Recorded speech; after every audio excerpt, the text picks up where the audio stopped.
Necromancers are special mages who use black and dark magic.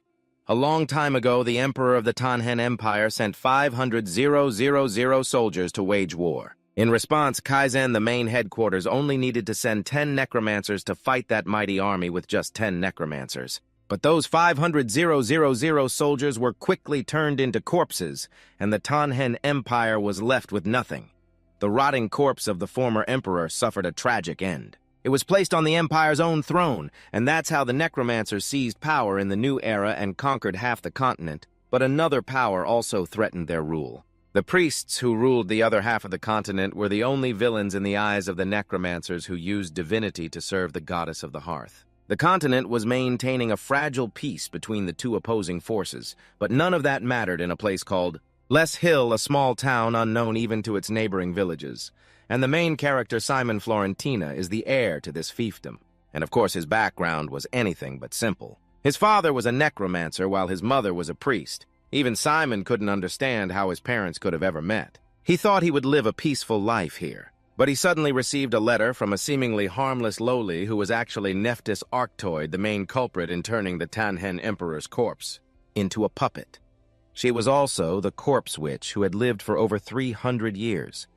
The letter was an acceptance letter to Kizan Academy, the heart of the Dark Alliance, and the headquarters of the Necromancers. From that moment on, Simon's life changed completely after meeting Nephthys that day. Simon began the busiest week of his life, all to prepare for Kizan.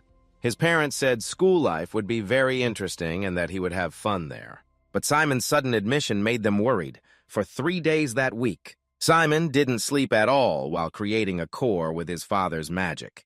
On the remaining days, he learned breathing techniques and how to use dark magic. A week later, Simon departed for Kaizen with his father. Amidst everyone's farewells on the way, Simon trained relentlessly under his father's guidance. Gather the magic floating in the air around you into your body and slowly create mana. Then transfer it into your core. That's all there is to it. Can you feel the mana solidifying inside your body? Seeing his son nod, Richard continued. Now guide that mana through your hand. That's right, release it through your fingertips. Soon Simon created a black substance on his fingertip. That is the source of a necromancer's power darkness. The biggest difference between a mage and a necromancer is dark energy. Mana has properties similar to gas. It gradually loosens and dissipates into the air. In other words, darkness can be a solid or a liquid, so it easily coalesces and takes on different forms. So if you use this property of darkness, you can form it into a shape like this. Those who practice magic based on darkness are called necromancers, Richard explained while demonstrating for his son. It seemed Richard was no amateur. He understood dark magic very well. And because time was short, Richard focused only on teaching his son the basics of extracting darkness and channeling it into his core. Simon then tried to follow what he had just been taught. Soon he was able to extract a large amount of darkness and control it at will. Witnessing this, Richard couldn't help but be amazed. Unbelievable. It usually takes 6 months to 2 years for a necromancer to shape dark energy, but Simon succeeded in just 3 days. I knew he was talented, but such explosive talent can backfire. I postponed building his core, hoping he wouldn't repeat the mistakes I made when I was young.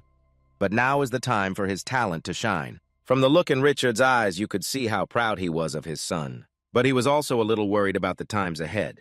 Just then, the dark energy in Simon's hand turned into a beautiful blue flame. He happily showed his father, thinking it was some kind of special power. But it turned out to be just a color. It's beautiful, but it has no effect. A moment later, the carriage stopped. They had arrived. Simon was surprised, as the journey should have been much longer. Richard got out of the carriage and explained, "This is the border of the Reston Kingdom. I'll be leaving you here. I'm sorry, but I couldn't tell you beforehand. I can't enter Reston territory. It's a long story. From here on, you'll have to decide everything on your own. But don't worry, I guarantee. You can do better than anyone else, and I'm proud of you."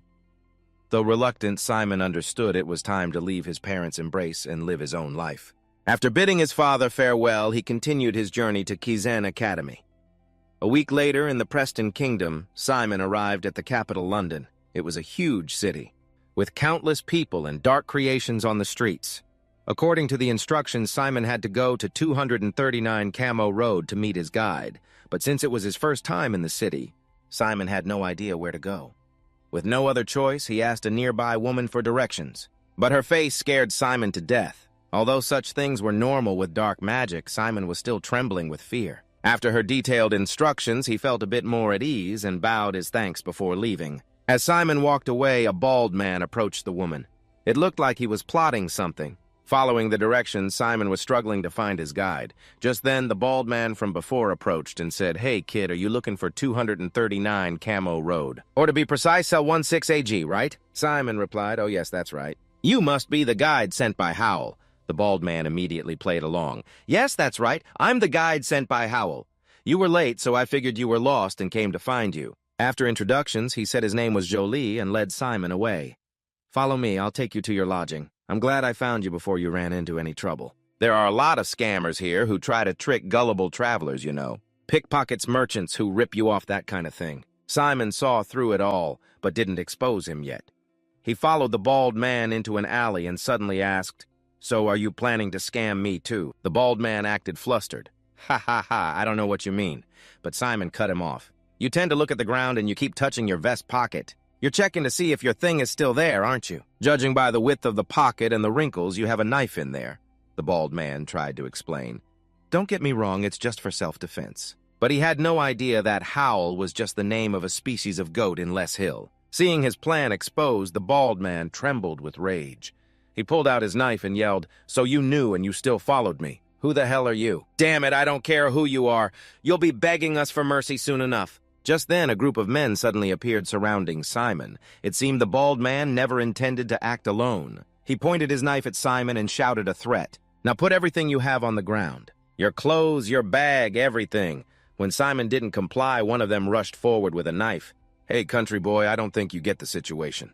Do we look like we're joking?" But they had no idea they'd picked the wrong person. Knowing it was a trap, Simon still followed the man into the alley, which showed how confident he was in his abilities. With just a simple sidestep, Simon dodged the blade. He instantly grabbed the mugger's wrist and squeezed, making him scream in pain. I sometimes see people like you in my territory. Scumbags who blend into the crowd and cheat people with so-called protection fees. As the succeeding lord, it's my duty to clean up filth like you, the bald man yelled. "Ha, noble are you? All the more reason not to spare you. Everyone get him." Immediately after, a mob of thugs suddenly emerged from the alley. Seeing their numbers, even Simon felt this was not good at all. "Sorry, Dad. Looks like I'll be getting to Kizen later than planned." Just then, a mysterious person approached. "Ah, there you are. I've been waiting for you for a long time. Since you didn't show up, I had to come and find you myself. Looks like you're dealing with some trivial matters." The woman exuded an extremely dangerous aura. It seemed she was the guide Simon was supposed to meet. Although scared, the bald guy tried to act calm. He did not dare to charge in himself, but instead egged on his underlings. "Don't worry, we have the upper hand. Let's deal with them quickly and go." But that was his biggest mistake. This woman is a necromancer. You should count again. You must have noticed that building over there is a skeleton shop, right? Dark magic spread through the air, turning the pile of dry bones into skeleton soldiers. By the time the bandits realized it, it was too late. "We did not know you were a great necromancer. Please spare us." When asked which guild he was from, the bald guy immediately confessed, "The Clavin Guild, we are from the Clavin Guild." The woman said coldly, "Humph! From such a large guild and you are robbing poor travelers. Go tell that to Clavin, put your hands behind your back, and crawl to the security headquarters with your face to the ground to turn yourself in." The bald guy's face went pale as he repeatedly begged for mercy. The woman suddenly radiated a dense, murderous aura. "What is this? Are you trying to order me around? If you send a substitute or if your face is not scraped, I swear in the name of Kizen, I will erase your guild from this continent." Hearing this, the bald guy trembled. "I'm sorry, I will remember your words." He knew what a necromancer could do, especially one from Kaizen. After dealing with the nuisance, the woman's attitude instantly became friendly. "You are Simon Florentina, right?" Simon still did not understand what was going on, so he answered awkwardly, Yes, that is me." "Thank you for your help, but who are you?" The woman blushed and introduced herself. "What do you think I am your real guide? Let's go. My mother is waiting." Simon was then pulled to the town square, but he never expected the person she mentioned to be Neptis.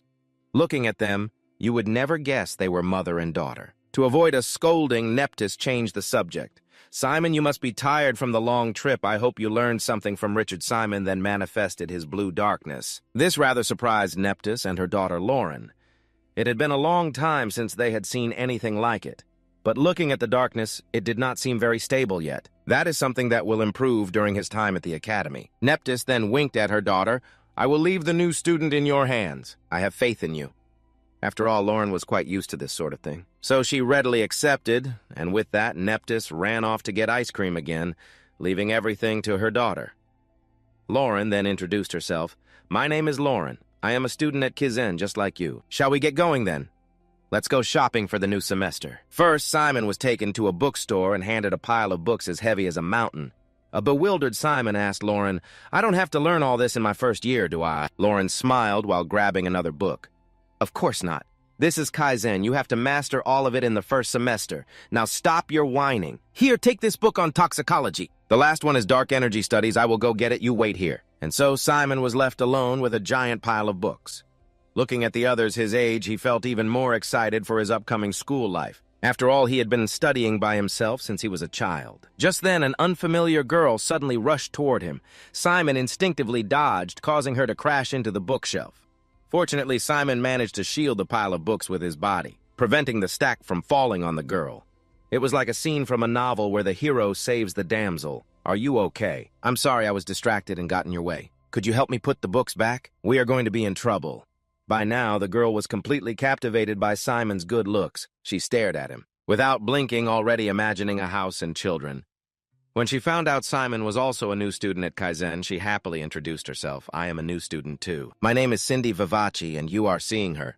Simon also happily introduced himself, as neither of them had made any new friends yet. So they became acquainted. Cindy was already completely smitten with Simon. Can I say hi to you when I see you at school? Just as it seemed they would become good friends as they were saying goodbye, Simon suddenly spoke up. Oh, wait a minute, Cindy. Can I have my wallet back? Talk about a plot twist. Cindy's demeanor changed instantly. Ha, I can't believe I got caught. I even used my spiritual power to steal it. How did you know? Simon replied, I just saw my wallet floating in the air a moment ago. Hearing this, Cindy moved closer to question him. Huh? You actually saw that? Are you kidding me? Are you also planning to major in spiritual power studies? Simon said he had not decided on his major yet. Suddenly, Cindy got excited. I knew it. Kaizen is on a whole other level. Wow, I can't believe it. Kaizen must be full of people like you. I am so excited for school to start. If we are in the same major, we will get to see each other for 3 years. Let us be rivals then. Simon was at a complete loss for words. Is this how a thief should act when caught red-handed? After dancing around a bit, Cindy tossed the wallet back to Simon and left by passing through the bookshelf. Here is your wallet back. I am really looking forward to it. Do not you dare pretend you do not know me at school. Just then, Lauren came back saying they were out of the introductory Dark Energy Studies book. Seeing Cindy leave, she asked curiously, by the way, who was that girl? Did you already make a friend? Simon's embarrassment made Lauren even more curious. You do not have to be so shy. You can be honest with me. You are acting like you have a crush on her or something. Simon was speechless. He had almost had his wallet stolen by her. It is only your first day in the capital, and you have already run into robbers and a thief. Such bad luck. After buying all the books, Lauren decided to take Simon to buy a bag. And of course, it was not just any ordinary bag. It was a bag often used by necromancers called a magic storage, or more simply, a subspace. As soon as he heard this, Simon's eyes lit up. He was very interested in necromancers' magic items, things he never saw back home. The moment he saw Lauren, the shopkeeper recognized a regular customer and greeted her enthusiastically. I heard you bought a bag not too long ago. I assume you are looking for one for this gentleman. Lauren immediately stated her request. Yes, he is new. So I am looking for a bag with the fewest restrictions possible. Do not show us any subspaces that require walls or a floor. We often fight on open plains. As someone with plenty of knowledge and experience, the shopkeeper immediately presented a ring. You are right. You think of everything, Miss Lauren. In that case, I will show you an item that is not yet on the market. It is for your eyes only. Put the ring on and channel your dark energy into it. You will then feel like you are touching a handle. Pull it out. As Simon followed the instructions, a vast space opened up beneath the ground. This subspace is a creation of Galen Eclipse, the young master craftsman of the new generation. It can hold up to 4,000 UB. This subspace can be opened on the ground regardless of the terrain, even on sloped or rough terrain. The space inside has 7 enchantments, including a first-class preservation charm and temperature control charms. An invisibility charm is activated to hide your location from enemies.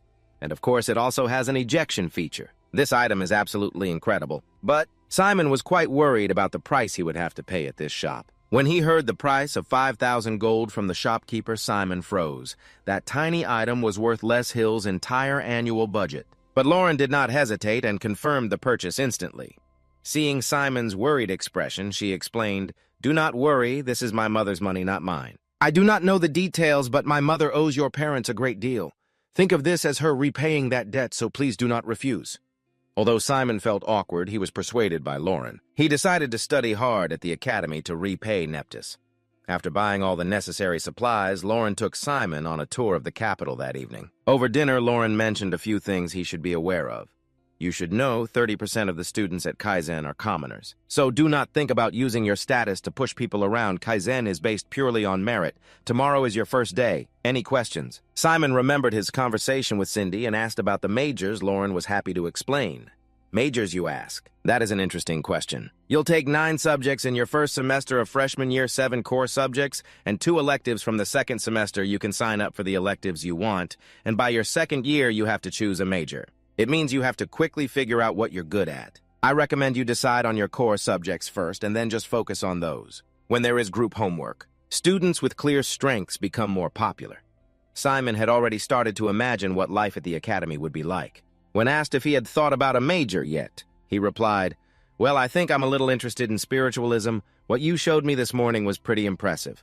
Hearing that, Lauren got a little excited. "Oh, spiritualism is awesome. It has that authentic sorcerer vibe. One of the professors at Kaizen is Professor Hong Peng, you know." After that, the two of them talked until late at night before heading back. "If my mom finds out you're late for school tomorrow because we were out so late, she'll kill me." Simon then thanked her for everything. "Thank you for today. I had a great time. I don't think I'll ever forget this day."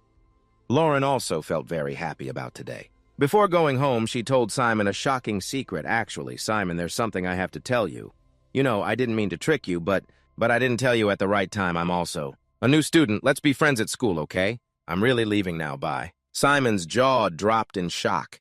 He had no idea what was going on and just stood there stunned for a while. The poor guy had been tricked 3 times in a row on the same day he left home. On top of that, he was tricked by a girl twice. Life is stormy once you leave your parents. The next day, Simon went to the dock to go to Kaizen. Everyone here had their own unique style. Simon was probably the most normal one. Yesterday, Lauren had told him that she would take a different route, so the next time they met would be at school. After confirming his identity, Simon was allowed to board the boat. At this moment, he noticed something strange. The bow of the boat was somehow pointing towards the mainland. What a strange way to moor a boat. Just then, a loud young man attracted everyone's attention. There must be some mistake. "I'm at the top of the waiting list, yet not a single person gave up their admission. Is this how Kaizen operates? Contact Kaizen, there's definitely been a mistake," a purple-haired young man shouted. He grabbed the person in charge by the collar and kept shouting. The people around began to whisper, "This happens every year." There are always kids like that. The ones who can't accept the results, but he's at the top of the wait list. He must be really disappointed, the purple-haired young man kept shouting. "I am Lucius Caron, heir to the earldom of the Reston Kingdom. Contact Kaizen headquarters." Now this is an order. But even after revealing his background, it had no effect. "Please go back. Your name is not up the admission list." Unable to control his anger, Lucius grabbed the person in charge by the hair and was about to throw a punch. "How dare you, you servant!" At that moment, Simon grabbed his hand and stopped him. "Stop it." But this made Lucius even more furious. "Who the hell are you? Let go!" Simon didn't bother to argue and directly used his strength to squeeze, making Lucius scream in pain. Even though he was on his knees trembling, Lucius didn't lose his arrogance. "You brat, you want to die. Do you know who my father is?" Just as Simon was about to let him know who his father was, a stern voice rang out. "What's going on?" The owner of this voice was Professor Silas. As soon as they saw him, everyone suddenly fell silent. Only Lucius stubbornly continued to shout, "Please, this isn't a joke. Call Nephthys right away. I'm at the top of the waiting list. There must be a mistake with these admission results. Do you think you can treat me like this?" Silas didn't say a word. He just snapped his fingers. Lucius was instantly covered in a pool of blood. "I don't have time for this. Everyone on the boat, you too." The students who witnessed this scene buzzed with discussion. "That's blood dark magic. First-year students also get to take his class, right?" Only Simon was concerned about Lucius's condition, as he was about to ask Silas cut him off. "Don't worry, he's still breathing." Hearing that, Simon felt relieved and boarded the boat. When everyone was seated, Silas instantly enveloped the entire boat in magic. Simon was still wondering how the boat could possibly set sail. when suddenly a tidal wave crashed down. A giant whale jumped out of the water and swallowed the boat. In an instant, it was an Andes. It lives underwater and follows Kizen's orders. The underworld whale is a sea monster that can travel to any sea in the world and will swallow any place Kaizen designates. And once a year it takes Kizen's new students to school at a terrifyingly fast speed. After traveling for a while, the students were allowed to get off the boat and stroll around inside the whale's belly. The weather in here was quite pleasant, and there were even people living here just then. The guy sitting next to Simon decided to strike up a conversation. "You were amazing just now. It was a difficult situation, but you still dared to step in, and, you're also very humble. Anyway, I'm a new student just like you. My name is Rowan." After getting acquainted, Rowan asked Simon how he passed the entrance exam. Hearing about the entrance exam, Simon's mind went blank. "An exam? I didn't take any. Neptys just came and gave me an admission letter. What if I get dragged into an issue about fairness if I tell him how I was admitted?" After thinking for a moment, Simon decided to give a vague answer. "Oh, well, I did something similar, the one related to darkness, you know." Just then, an announcement saved Simon. "Attention all students, please return to the boat and take your seats. We will be arriving shortly." As he boarded the boat, Simon noticed the current was getting stronger. It seemed like something was about to happen once everyone was inside. Silas once again enveloped the boat with his magic. At this time, strong waves caused the boat to shake violently. Announcements were also made continuously. "Attention new students, the boat may experience some turbulence upon arrival, so please remain seated and do not stand up for your safety. Please hold on to the handle in front of your seat to prepare for any impact." But this announcement seemed to be useless. Everything was already flying all over the place. When the shaking stopped, Simon opened his eyes and saw an incredibly majestic sight. The whale had stopped and surfaced. The island in front of it was the legendary Kizen. At this moment, Silas dispelled his magic and brought the boat into position. The new students were then instructed carefully. "New students, please, line up in rows of 4. Once everyone is in line, we will distribute the uniforms. Male students will use the changing room on the right. Female students to the left. You have 5 minutes to change and reassemble outside." The stylish uniform was exactly as his father had described, which made Simon very happy. He could even wear this uniform to a party, not only that the uniform was also enchanted with magic. It had a dual function as a combat suit and was even sturdier than regular armor. After changing, everyone gathered again and headed to the lecture hall. After seeing the girls' uniforms, the boys couldn't stop staring. Typical male instinct. On the way, Rowan shared some information with Simon.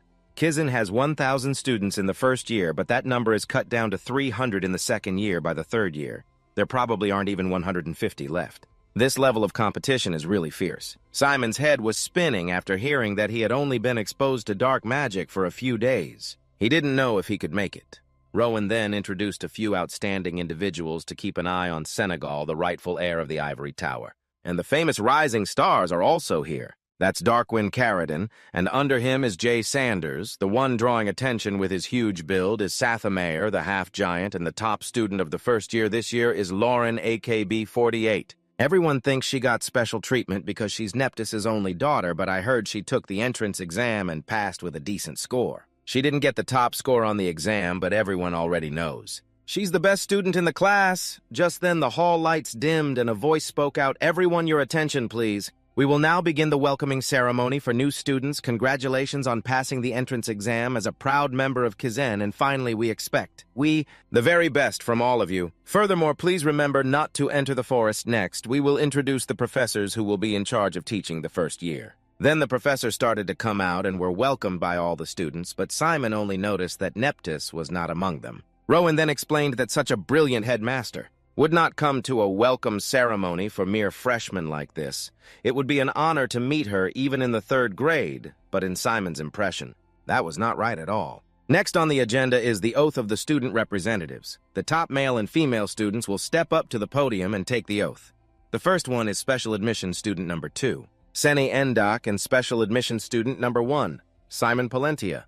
When Simon heard his name called, his jaw dropped in shock. He had not been told beforehand that he had to go up on the podium to speak. In front of all the new students like this, Rowan beside him was even more surprised. He never expected that his new friend was actually the top one. With no other choice, Simon had to stand up and go to the podium. The other students saw this and started to gossip. They were curious how such an ordinary-looking guy could get the top spot. Seeing that Simon seemed nervous, Sane reminded him that it would be fine as long as he read the written words. Simon then took a deep breath and read aloud after Senna, "We solemnly swear, blah, blah." After a series of boring ceremonies, the first class started immediately. And as expected, Simon became the center of attention in class. He ranked first in the special admission right. Pollentia, wasn't it? I have never heard that name before. What family is that from? Simon was extremely nervous. He was afraid that if the fact that he got in through the back door was discovered, he would be doomed. Are people gossiping about me? I am starting my first day of school feeling anxious and restless. I wonder how many classes there are today. To ease his tension, Simon opened a book to read, Summoning is the magic Father used, which means if I study this subject, I can become a person like Father Richard was the ideal role model in Simon's heart. He hoped that he would become a man like his father one day. Just as Simon was daydreaming, a handsome man walked into the classroom. Some people associate necromancers with the dark and gloomy image of handling corpses in the dark, but that is all in the past. Most contemporary necromancers are very intelligent, practical, stylish, and trendy. This is the new generation of necromancers, and the person who just entered is the first-year theology professor. Bahil Amagar is a prime example of that. A rising young necromancer who became a member of the Crow, Kizen's key combat squad in his late 20s, an extremely popular idol in the eyes of Kaizen's students after he reached the center of the podium. Bahil spoke up, "Welcome everyone, this year I will be in charge of first-year theology. I am Bahil Amagar." Just with the introduction alone, the students could not contain their excitement. The whole crowd of students stood up and screamed as if they were seeing their idol. After the students settled down, Bahil continued, "Now let's take attendance. This is probably the first time you have all met, so how about when I call your name, you stand up and introduce yourselves?" Afterwards, each student stood up and gave a brief introduction about themselves. And not surprisingly, when it was Simon's turn, the whispers rose again somewhere in the classroom. After attendance was taken for all students, Bahil picked up chalk and wrote on the board, "I will start with a basic question. Why must we study theology? Does anyone know the definition of a curse?" As soon as he finished, James immediately raised his hand. "A curse is a form of dark magic that can maintain our strength while weakening the opponent, sir."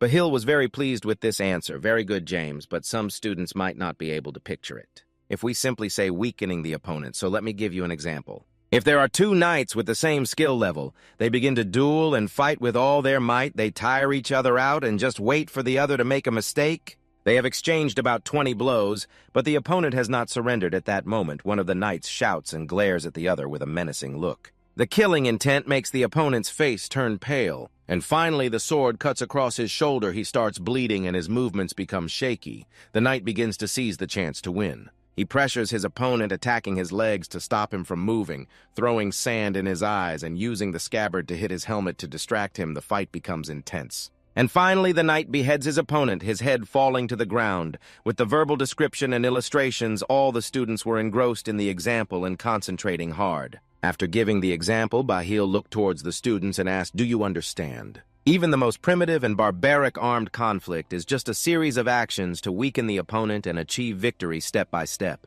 Now I will demonstrate to you how modern necromancers fight the way a contemporary necromancer would take this person down. It is with just a single move and they win."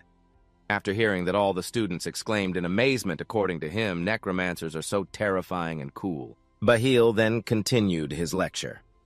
"A curse is the simplest and mildest among the various dark magics. Another of its attributes is its fast activation. Moreover, it only takes a small amount of force to effectively make an opponent tremble at this point." Bahil suddenly stopped and walked towards a student before the student could understand what was happening. He was knocked down on the spot by Bahil's curse spell. Then he pulled out a knife and struck a cool pose. This is how modern necromancers fight. This pose directly captivated all the students in the class. "The professor is so cool. Theology is the best. This is truly the art of high-level psychological manipulation." After lifting the curse from the student, Bahil continued, "I do not know which major you will decide to sign up for, but I bet more than 80% of you will continue to choose my course in the second semester. Theology has perfect compatibility with other subjects. I encourage you to train your special abilities, while still cursing your opponent when the opportunity arises. That is the most effective way to achieve victory. I personally think theology is the core of modern necromancy. The reason behind this is the priests, because theology is the most optimal method to fight against our enemies. Your main one speaking of this issue." The atmosphere suddenly became tense. Everyone knew how strained the relationship between necromancers and priests was. Bahil continued, I ask you, all necromancers have curses and priests have blessings. The difference is that one buffs while the other debuffs the target. Now, can anyone explain why a curse is better than a blessing? Once again, James was the first to raise his hand, James Victoria answering sir. Casting a curse is faster than praying, so a curse can stack its weakening effect faster on the target. After hearing that, Bahil smiled. That is an interesting opinion. But you are wrong. If we are only talking about casting speed, scholars agree that when a curse is aimed at a resistant opponent, it is slower than a ray of blessing from a priest. Anyone else? At this moment, a hand rose from the back, Hector Morin answering, because it is almost impossible for someone who has been weakened to recover. If they only train?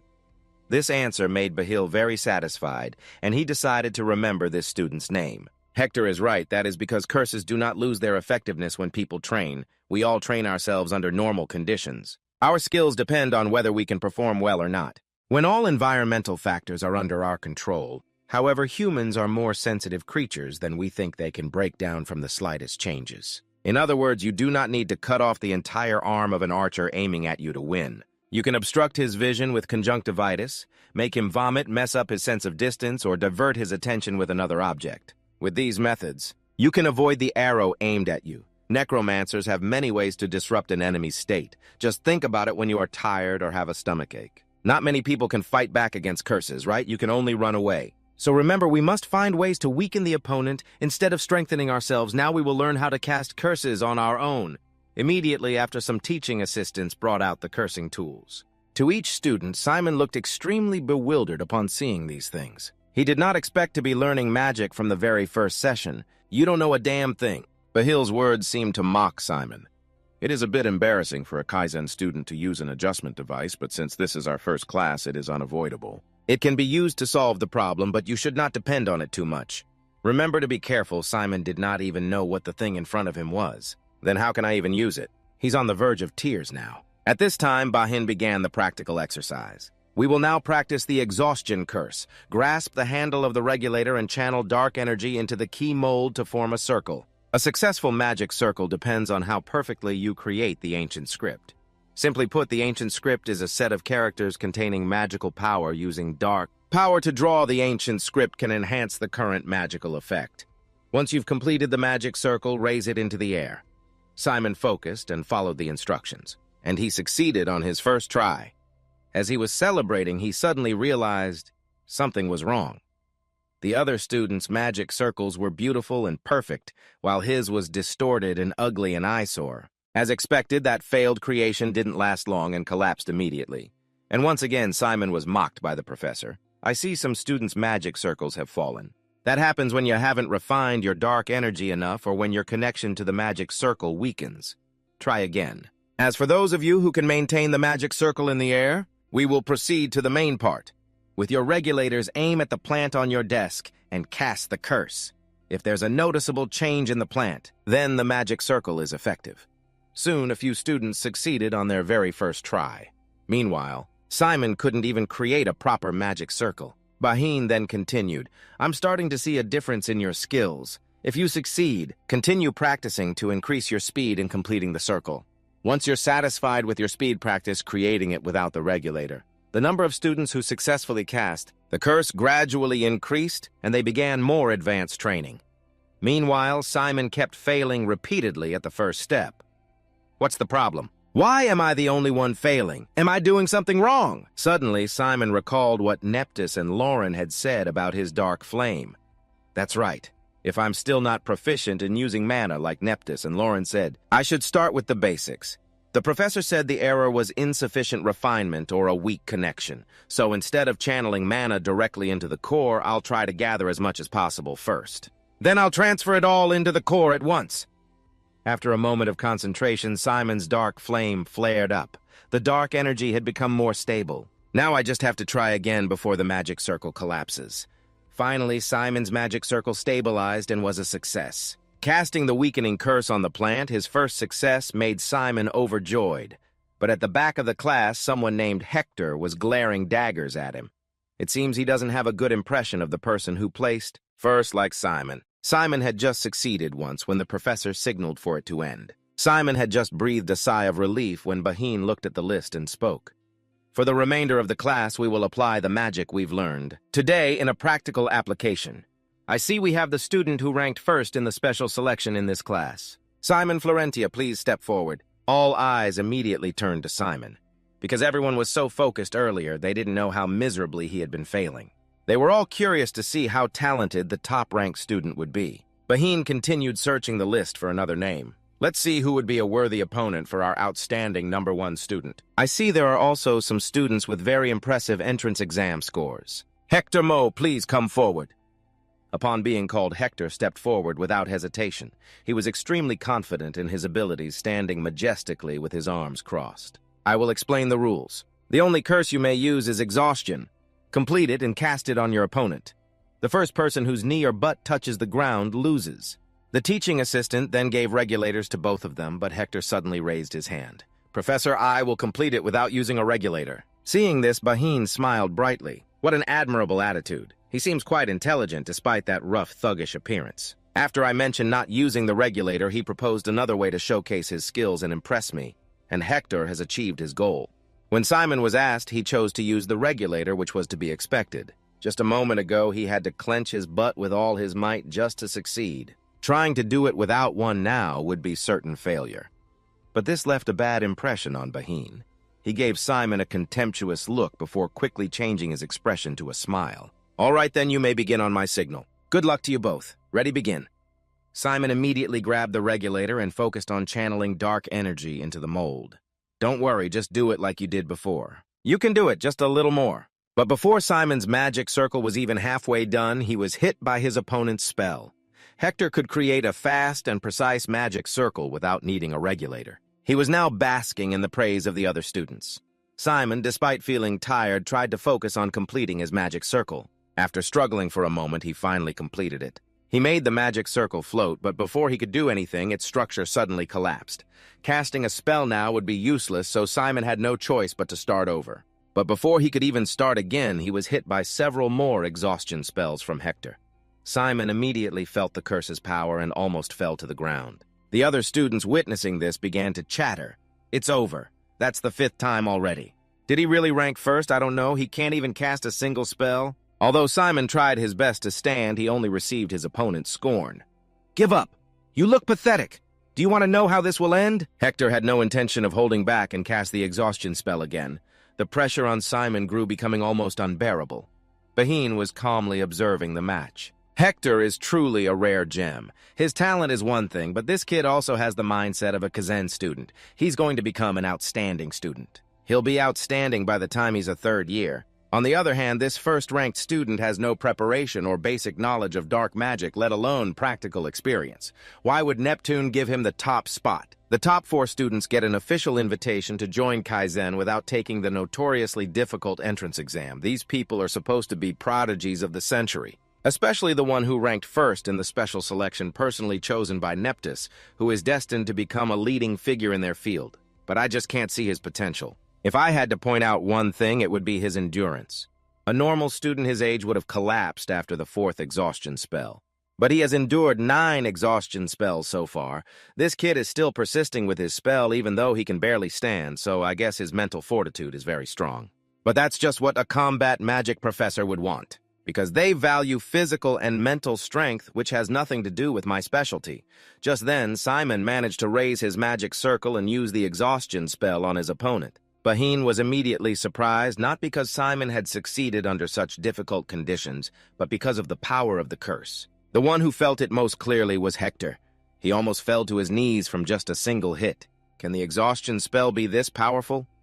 It didn't feel like this during practice. Are you kidding me? I can't lose just because I got cursed once. I have the upper hand. I can handle this nuisance. Hector then used all of his strength to stand and cast the exhaustion spell one more time.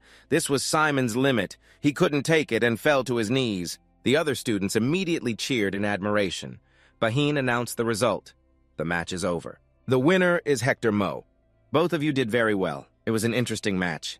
After dispelling the curse on Simon with a snap of his fingers, Baheen declared the class over. After class, a female student approached with a question, but Baheen turned her down, saying he'd explain in his office later. I can't waste this precious moment on an ordinary girl. Like her, Simon Florentina, The single final exhaustion curse he cast on Hector was worth more than 10 of Hector's. That was the ultimate strike. Such a genius. He must major in curse arts no matter what. Baheen muttered to himself with a creepy smile. It seems he's taken an interest in this top-ranked student. Meanwhile, Simon was exhausted after his first day of classes at Kaizen. He never expected to face so much trouble right from day one. It wasn't fun at all, like his father had said. After a few more classes, Simon, looking like a zombie, complained to a classmate, "Why are these classes so tiring?" The classmate explained, "Of course, it's because you were chosen as a special admission student. The top-tier special admission at that." Simon still didn't get what that had to do with his classes being so hard, so the classmate had to explain further. Well, at Kaizen, it's not just the students who compete fiercely. The professors do as well. Professors who don't perform well get fired mid-semester, and their salaries might even change. Those with good results also have more influence at Kaizen. On top of that, all the professors are eager to have talented students. So just imagine having the #1 special admission student in class. Simon clutched his head in frustration. In short, the professors call on me in every class to test my abilities, right? Unfortunately, that was exactly the case. The classmate then added, "That's right. And the girl they call your rival, Malin Veland, is the top student in Class A in the entire first year. So it would be easy to find out just how good you are by pitting you against her. But you couldn't beat her even once, so the professors are all confused. They thought you were an outstanding student.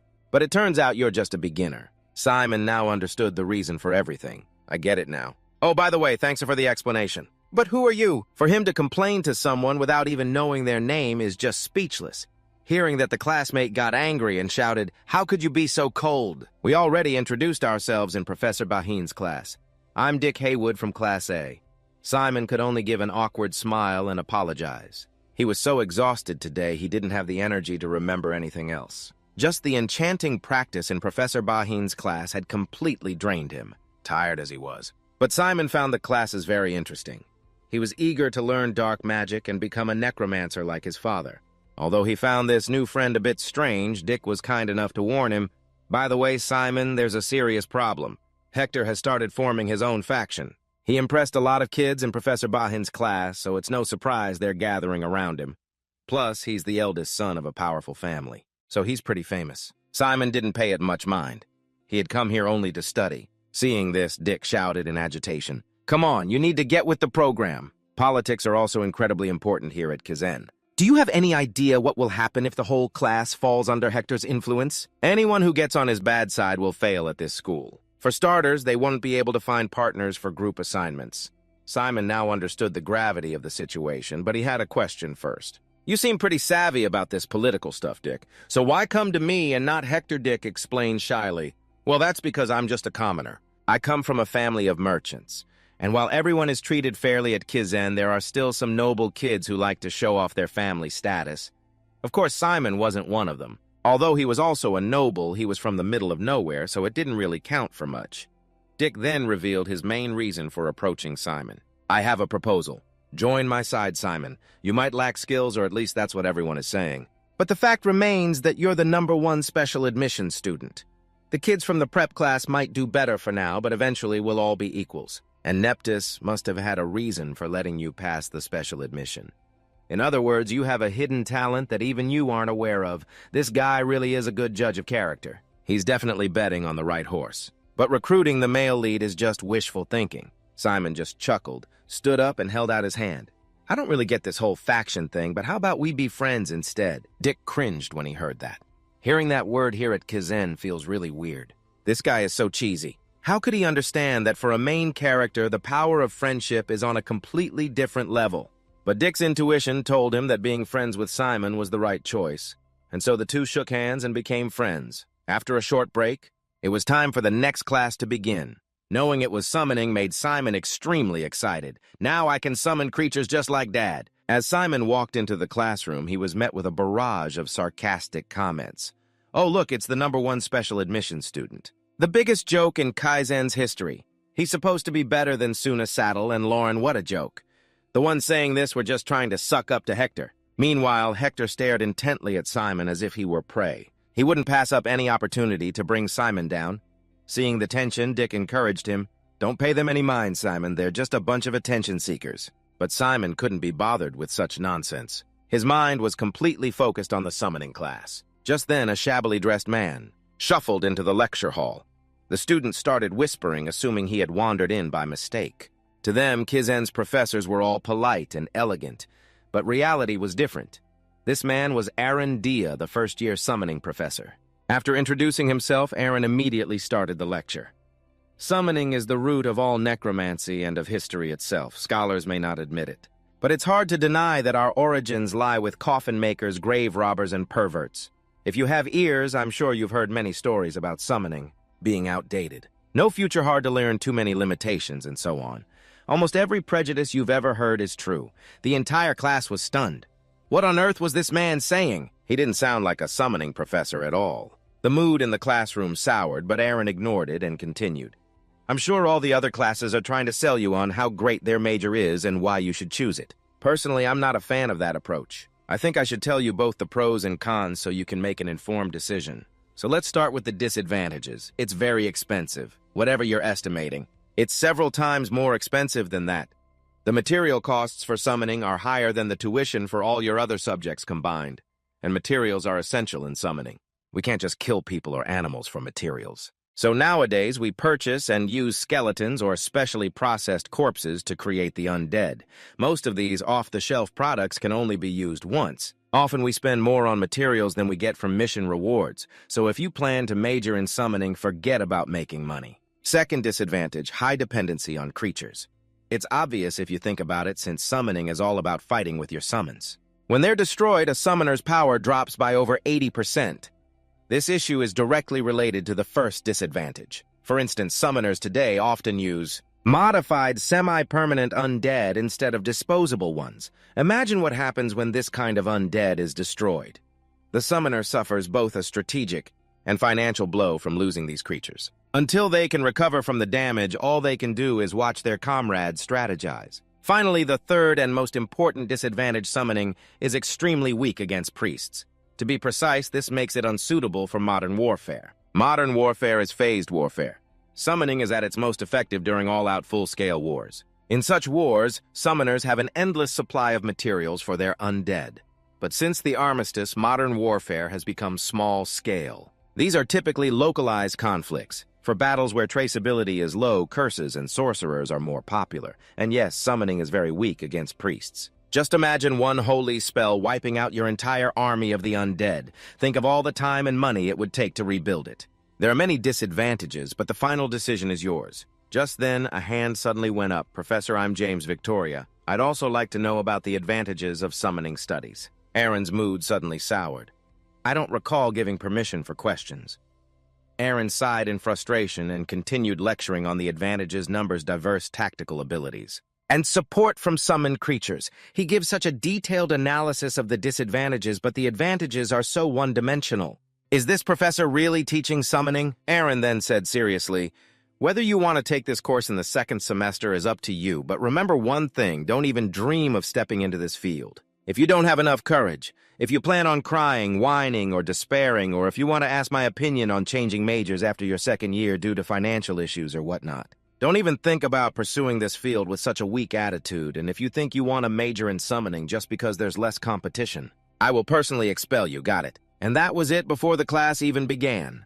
Aaron's words seemed to extinguish all the students' interest in this subject. The teaching assistants standing nearby could only shake their heads wearily. They were all too used to this. After that, each student was given a box of materials for the class. What you're holding is the skeleton of an island rat man. Its skeletal structure is similar to a human's, but it's cheaper and simpler than a human skeleton.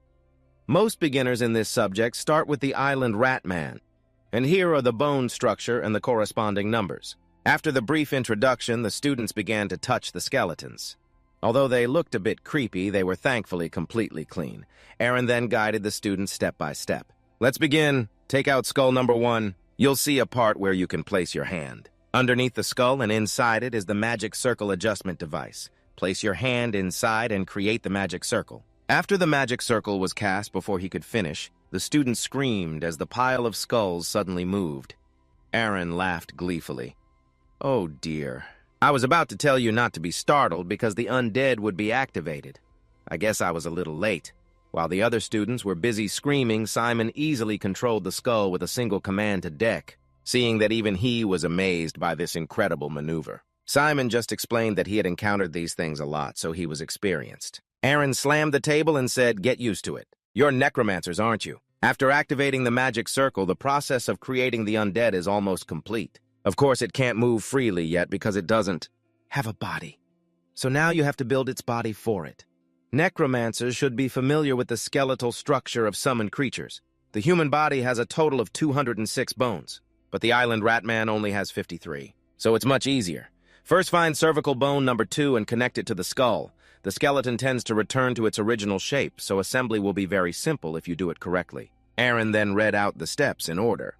Despite some difficulties, the students quickly got used to it and followed the instructions. The talented students even finished on their own, much earlier than the others. And in this subject, Simon completed the task without any difficulty. Not only that, he even had enough time to point out and correct Deck's mistakes after the practical part ended. As usual, it was time for a showdown between Simon and another student. His opponent this time was none other than Hector.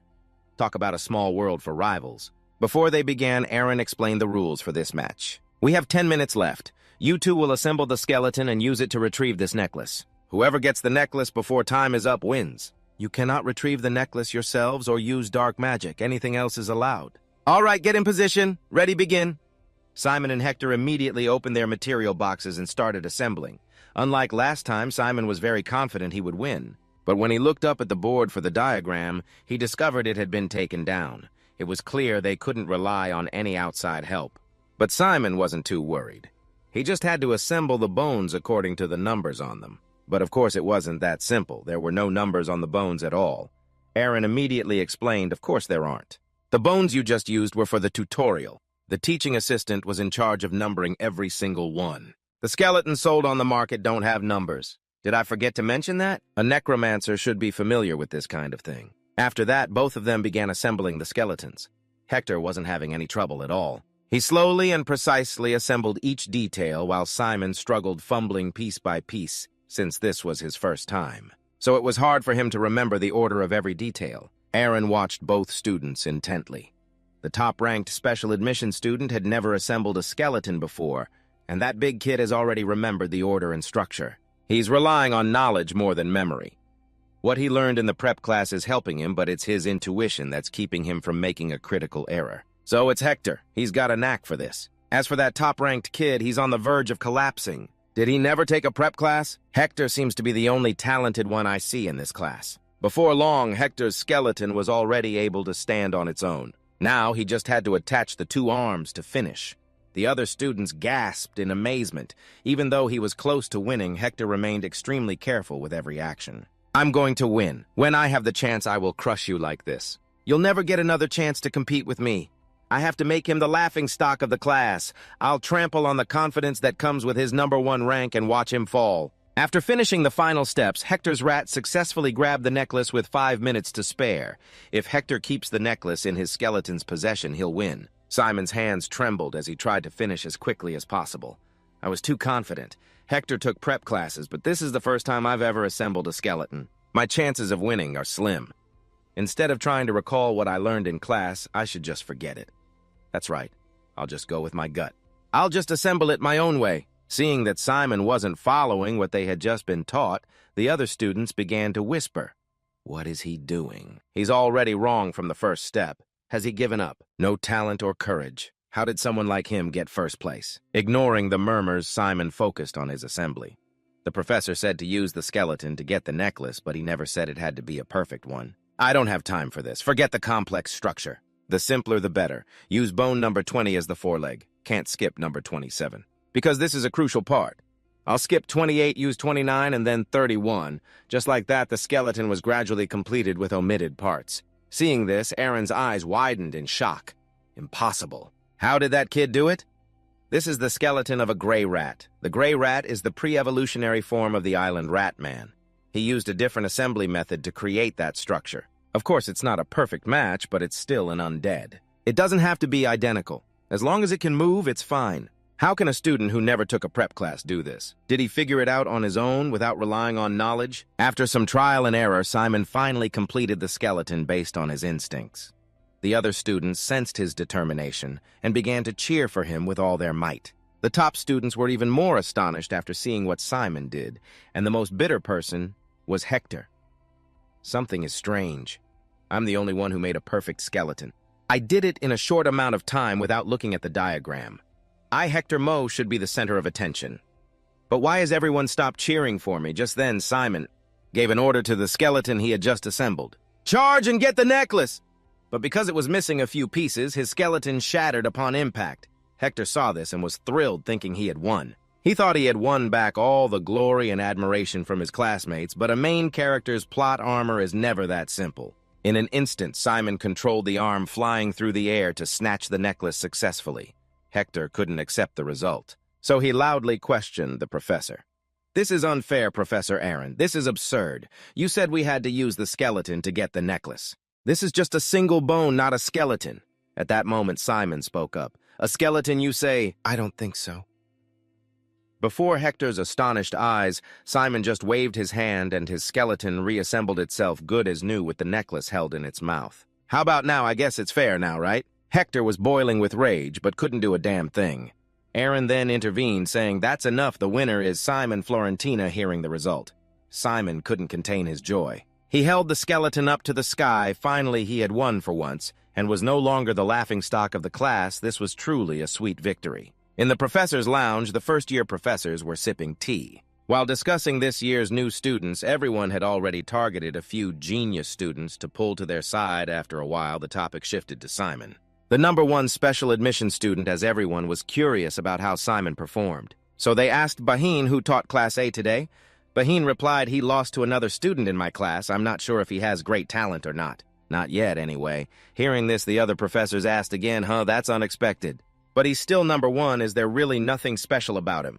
Baheen didn't mention that Simon's curse was abnormally strong, but only talked about him withstanding 9 exhaustion spells. It seems he wants to monopolize this newly discovered genius student for himself. The other professors weren't very impressed hearing this 9 times, Stamina is indeed important, but that's not impressive enough for the #1 special admission student. Just then, Aaron walked in after finishing his lecture and was asked, you taught Class A today too, didn't you, Aaron? The #1 special admission student. What do you think of him? Aaron answered without hesitation, a slow and mediocre kid. He has a certain uniqueness in making some creative, though flawed, specimens. I don't think this year's #1 student is really all that special. No way he was chosen by Lord Neptune. These words made the other professors discuss animatedly, but this couldn't possibly fool Baheen. Did Aaron just create a smokescreen about him? He's known to be a difficult person, and for him to do something like that, it can only be because he really likes that #1 student. A slow, mediocre kid with some uniqueness in making creative, though flawed, specimens. That's the highest praise Aaron could possibly give. A kid chosen by Neptus and noticed by the difficult Aaron. I'm getting more and more interested in this kid. Baheen then spoke up and asked, that's right, Aaron, that declaration you made last year, are you still going to stick to it? That you don't intend to directly mentor any student under you anymore?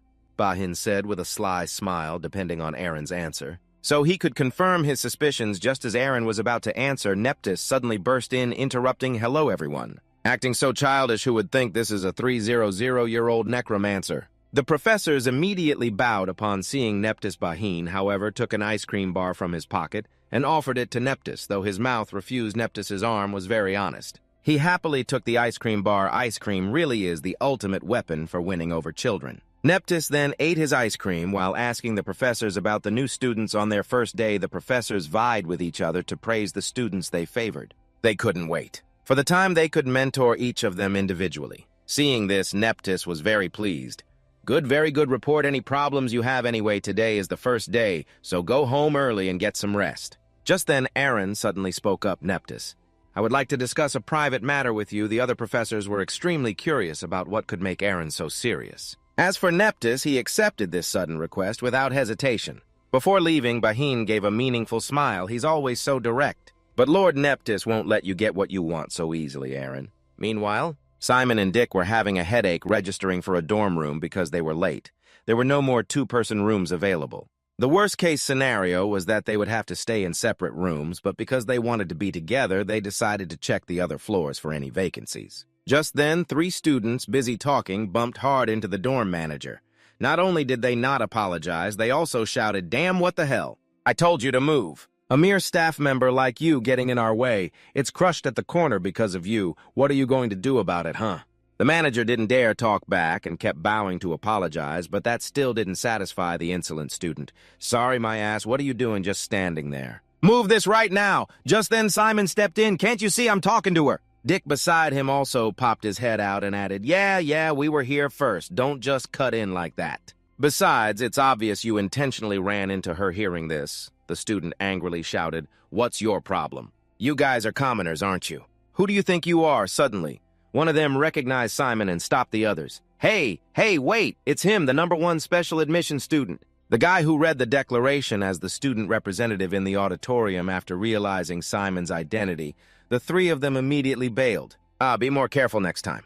Let's go." Seeing this, Dick burst out laughing. They're really just a bunch of posers who are all talk. After thanking Simon for his help, the manager led him to find a dorm room after rechecking the entire list. She told Simon, actually, there's one more room with 2 empty spots on the 4th floor. It's room 409, a 4-person room with a very nice view, and it's near the main staircase. Let's see which students are in the room. As soon as she saw the names, the manager immediately became flustered. Rooms 412 and 413 only have 1 spot left, but they're right next to room 409. Maybe we should check those rooms instead.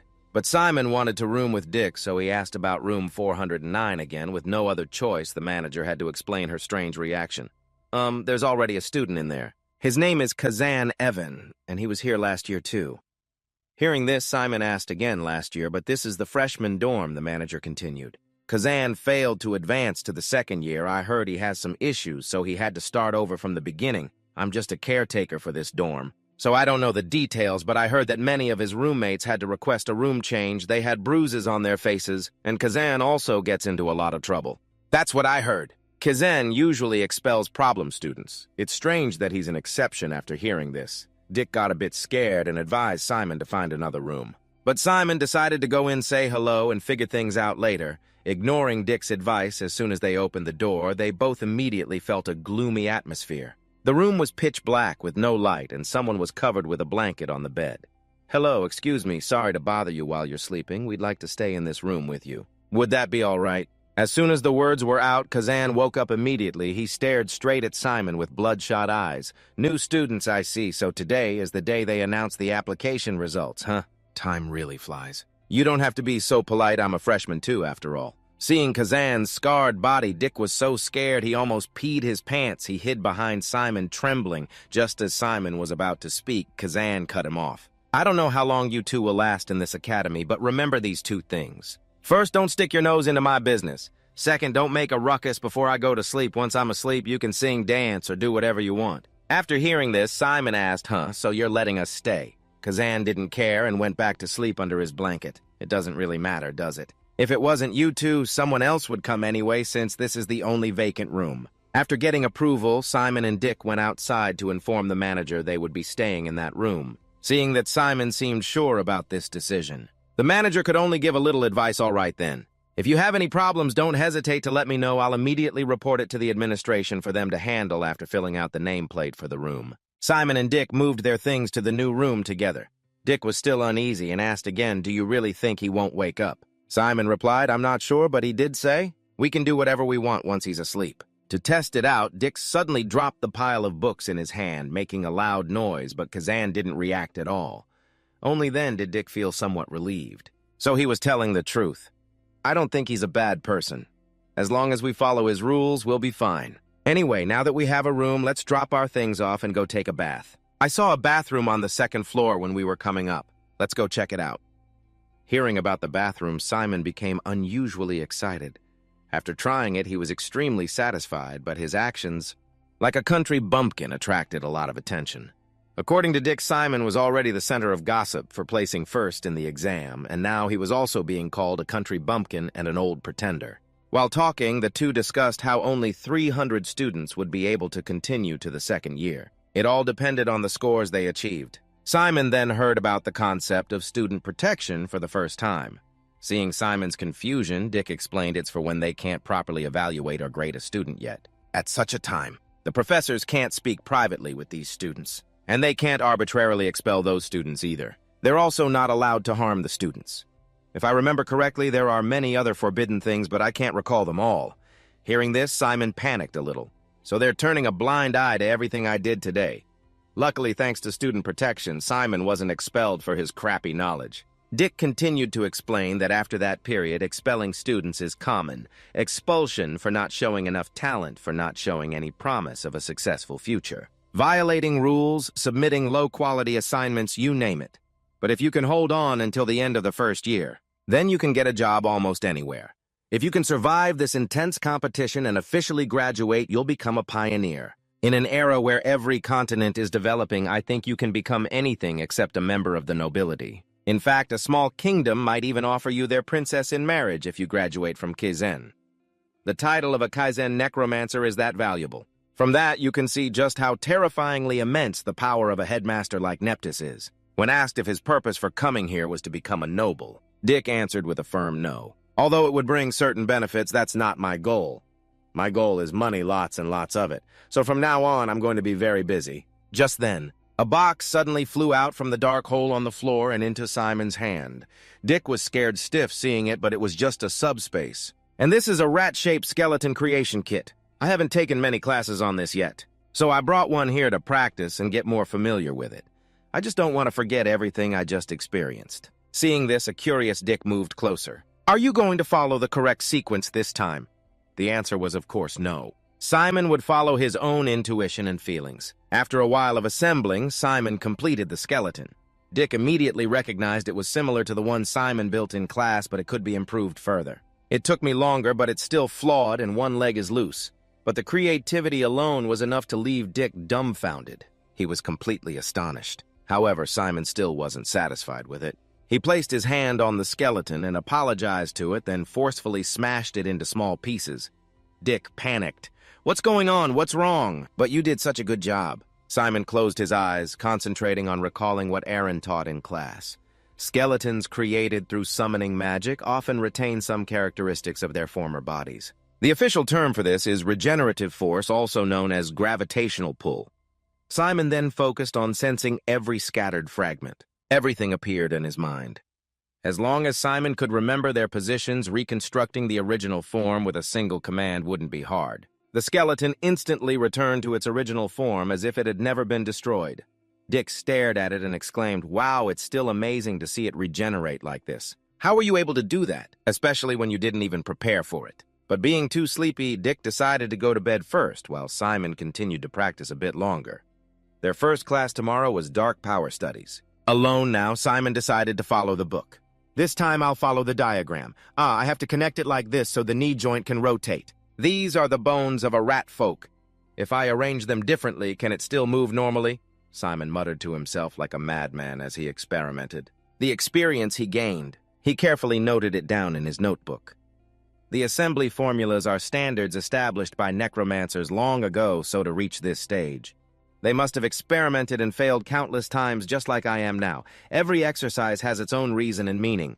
Only after reassembling it myself did I realize how great the past necromancers were. Simon talked to the skeleton as he assembled it, and it seemed to have a consciousness responding whenever asked. After a while of experimenting, Simon decided to stop there. A question formed in his mind.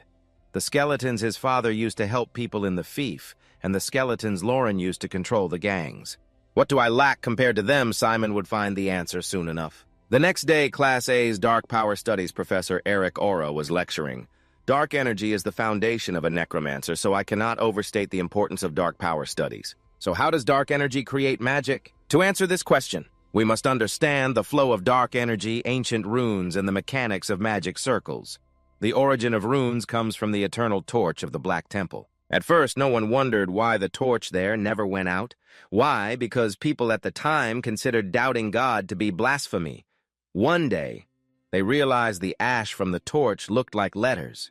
They were amazed to discover that these ordinary-looking letters were what created a miracle that sustained the torch's light.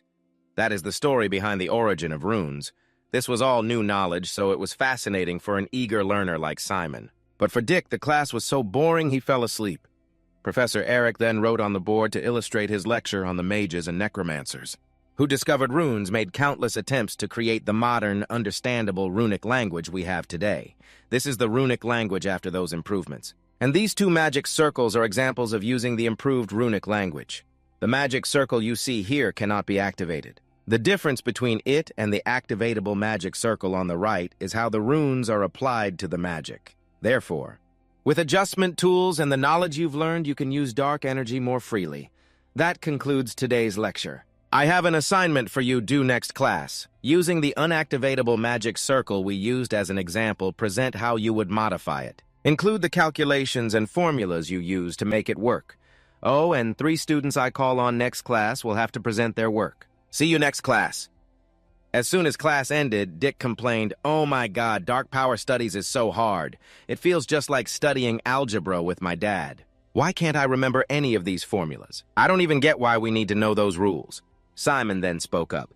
But it wasn't that bad. I didn't understand more than half of the lecture myself, but I liked how he described each principle.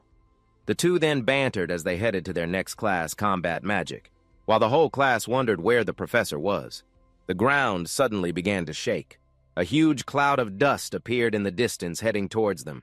By the time they realized it was a herd of hippos, they were already surrounded. As the class trembled in fear, a voice rang out, "Ha ha ha, welcome new students. Today Professor Ben will be teaching on Rock Mountain. Now everyone get on the hippos' backs," Dick whispered to Simon. Actually, it's not that surprising. The combat magic professor is known for being an eccentric. Here at Kizen, I heard she camps out at different spots on Steep Mountain. At that moment, an angry student yelled, "Hey, you told us to climb on that thing. You should roll out a carpet or something. Only then can we get on that monster and sit down." What a pampered young master who has never experienced life. Now is not the time to be making demands. The young man on the hippo heard this and without hesitation crushed the student on the ground. The student then screamed, "What do you think you're doing? A servant like you dares to get in our way. We are Kaizen students." How insolent, the young man sternly threatened. "Why are new students these days so foolish you should call me teaching assistant, not a servant?" Realizing he had done something foolish, the student repeatedly apologized to the teaching assistant in tears. After that, the class split into groups of 3 and climbed onto the hippos to go to Mount Rock. Along with Simon and Dick was a pretty and cute female student. It seems the main character's aura is starting to work again. They had just started, but the whole class was already screaming in agony after a long journey. The class finally reached the steep mountain, the location for this class. The physically weak students fainted on the spot after being tormented for a while.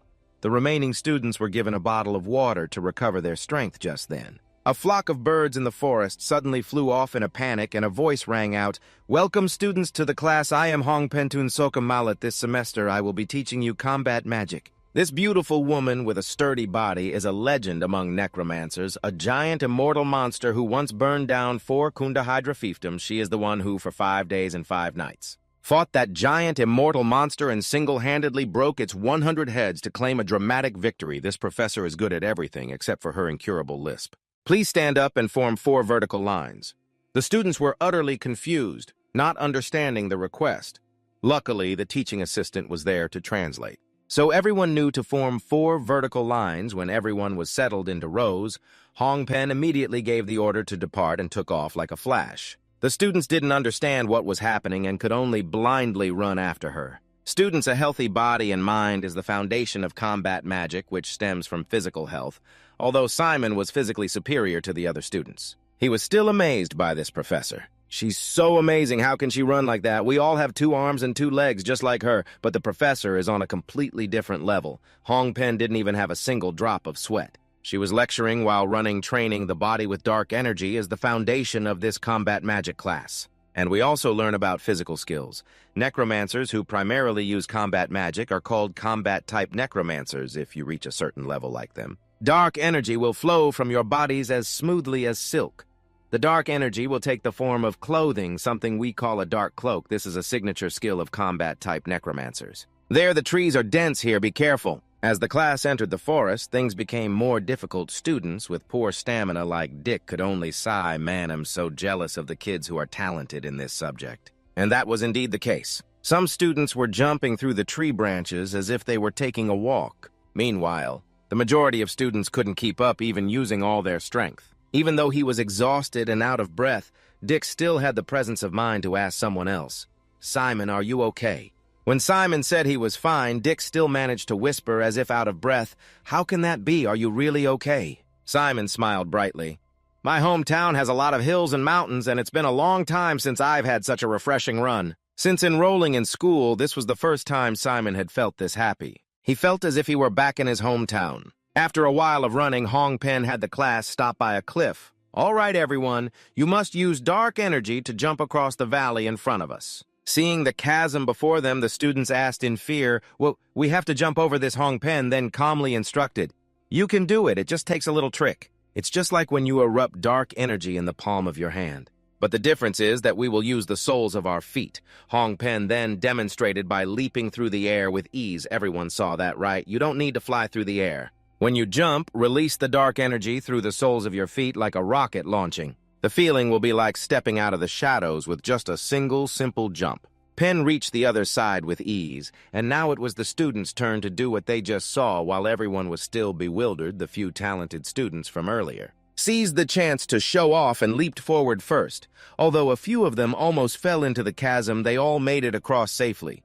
Very good if you miss the timing, it can be dangerous like that. Next time you must release the energy earlier. Simon closed his eyes and muttered, stepping out of the shadows, it seemed he was trying to imagine what the professor said, but it looked like he was overthinking it. Dick thought that the more you think about it, the harder it will feel. So he boldly tried first. While in mid-air, he noticed Hader jumping higher, lost his concentration, and landed hard on his butt while Hader was the one who had jumped the highest so far. And received praise from his classmates. It seems his physical abilities weren't bad at all. Seeing that Simon still hadn't started, Dick spoke up to encourage him. "Simon, did you see me just now? Even I could do it. You'll do great." Simon then did as the professor said and leaped super high and far, drawing everyone's attention.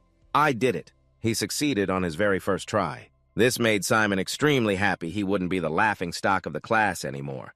Even Hong Pen was astonished by his move, but Hader, who had been surpassed, was extremely bitter. Gritting his teeth after waiting a bit for the students who fell into the valley, Hong Pen had the class move to the next location. On the way, Dick showed Simon his notebook. "Oh, right, Simon, do you want to take a look at this on the way?" "It's the list of students to recruit for our class group. The class groups start next week, so we should prepare. I've listed everyone's names, their strengths, and their personalities. Look." This list was so complete and detailed that Simon was amazed while he had only just been catching up with his classes. Dick had already found the time to observe the other students in class. "Oh, so that's why he sought me out and not Hader." Because after observing Hader, he thought he couldn't get along with him anyway. "You need to get along to maintain a group." When asked for his thoughts, Dick replied, "Most of the students in our class are very proficient. They're all good. But that girl, the one who rode the hippo with us, I guess as soon as the student protection period ends, she will be expelled immediately. Only 2 people in the class fell into the valley, and she was one of them. Her personality is also quite timid, so she will probably get bullied." Just then, Hong Pen started running again. "Students, we've walked for a bit now. Let's continue running, shall we? Seeing this?" The students groaned endlessly. Only Simon felt happy to be running. "This class is so dynamic. This is so much fun. This guy must be crazy." Suddenly, the ground shook violently. A herd of hippos was frantically charging toward the students. When the students looked for the professor's help, she was nowhere to be found. Even the teaching assistant had vanished without a trace at some point. In a moment of danger, Simon used an explosion of dark energy from his feet to leap high into the sky. Dick said there would be no danger during the student protection period. But could this be an accident? If we can't avoid this herd of hippos, someone might get hurt, but it seems Simon was worrying for nothing. The students of Kaizen wouldn't give up that easily. In various ways, the students safely got past the herd of hippos while hovering in the air. An acquaintance came to greet Simon, but he didn't notice it and focused on landing. "It seems I have no right to worry about others. I was worrying for nothing. I can't believe I have to compete with 1,000 top students like this." Seeing Simon sigh, Dick thought he was scared. "Are you sure you're okay? You must be shaking." "Don't worry, all the hippos have been tamed by Professor Hong Pen. She's a combat master, but she can also use the power of the Brit bloodline. When I was up there, I saw the hippos just surrounding the kids who fell down. They didn't charge at them. At that moment, the teaching assistant appeared. Come on, there's no time to sit and rest. Get up, the hippos will come back to attack again. Professor Hong Pen is waiting down there. Let's go now." Although some tried to escape, they were caught immediately. After running non-stop for a while, the whole class saw Professor Hong Pen waiting in a vast field of flowers. There are no more obstacles. Come over here. You all did well, now you can take a break. Oh, but you can only eat after the lesson is over. But I guess you all must be exhausted. So I contacted Kaizen beforehand. Hong Pen then pointed to a food truck in the distance. All the students cheered excitedly upon seeing it. Everyone ate while praising their professor. But Simon wondered, by the way, Dick, I think this is a bit different from the rumors I heard before coming here. I heard Professor Hong Pen is one of the most typical Kaizen professors. Dick immediately refuted that after hearing it, Professor Hong Pen, that nature-loving lady. Where did you hear that? That's a false rumor. But Simon heard this from Lauren Neptus's daughter herself. After the class finished eating, Hong Pen announced they would clean up and leave in 10 minutes. At that moment, Simon suddenly had a bad feeling that this was just the beginning. Afterwards, the whole class was given a special bracelet that you channel dark energy into. Your whole body will become unusually heavy. You all know what the exhaustion curse is. Here is your next lesson. See that flag? You will have to climb to the top of the hill while the exhaustion curse is weighing you down. All right, get ready. I'll be watching to see who falls behind. In the students' eyes, the image of the beautiful nature-loving professor completely vanished, replaced by the image of a terrifying demon. But not wanting to be punished by the scary professor, the class desperately rushed up the hill at the start signal. The small hill from before suddenly became towering. For these students, everyone had to crawl on all fours bit by bit. Even Simon was struggling immensely. It was hard to lift a single foot, and his head was spinning. But this has nothing to do with the preparatory class. This is purely a test of willpower and endurance. If I fall behind here, I won't be able to catch up with what's ahead. I will move forward no matter what. This is my chance to prove my abilities. Hector, who was not far ahead, was extremely surprised to see Simon approaching. Damn, it's him again. I use my own skill to lessen the curse's effect and get ahead. So how is he keeping up without any tricks? This time I'll show you this challenge. Then turned into a race for first place between Simon and Hector. They seemed evenly matched and determined to win at any cost. But what the hell?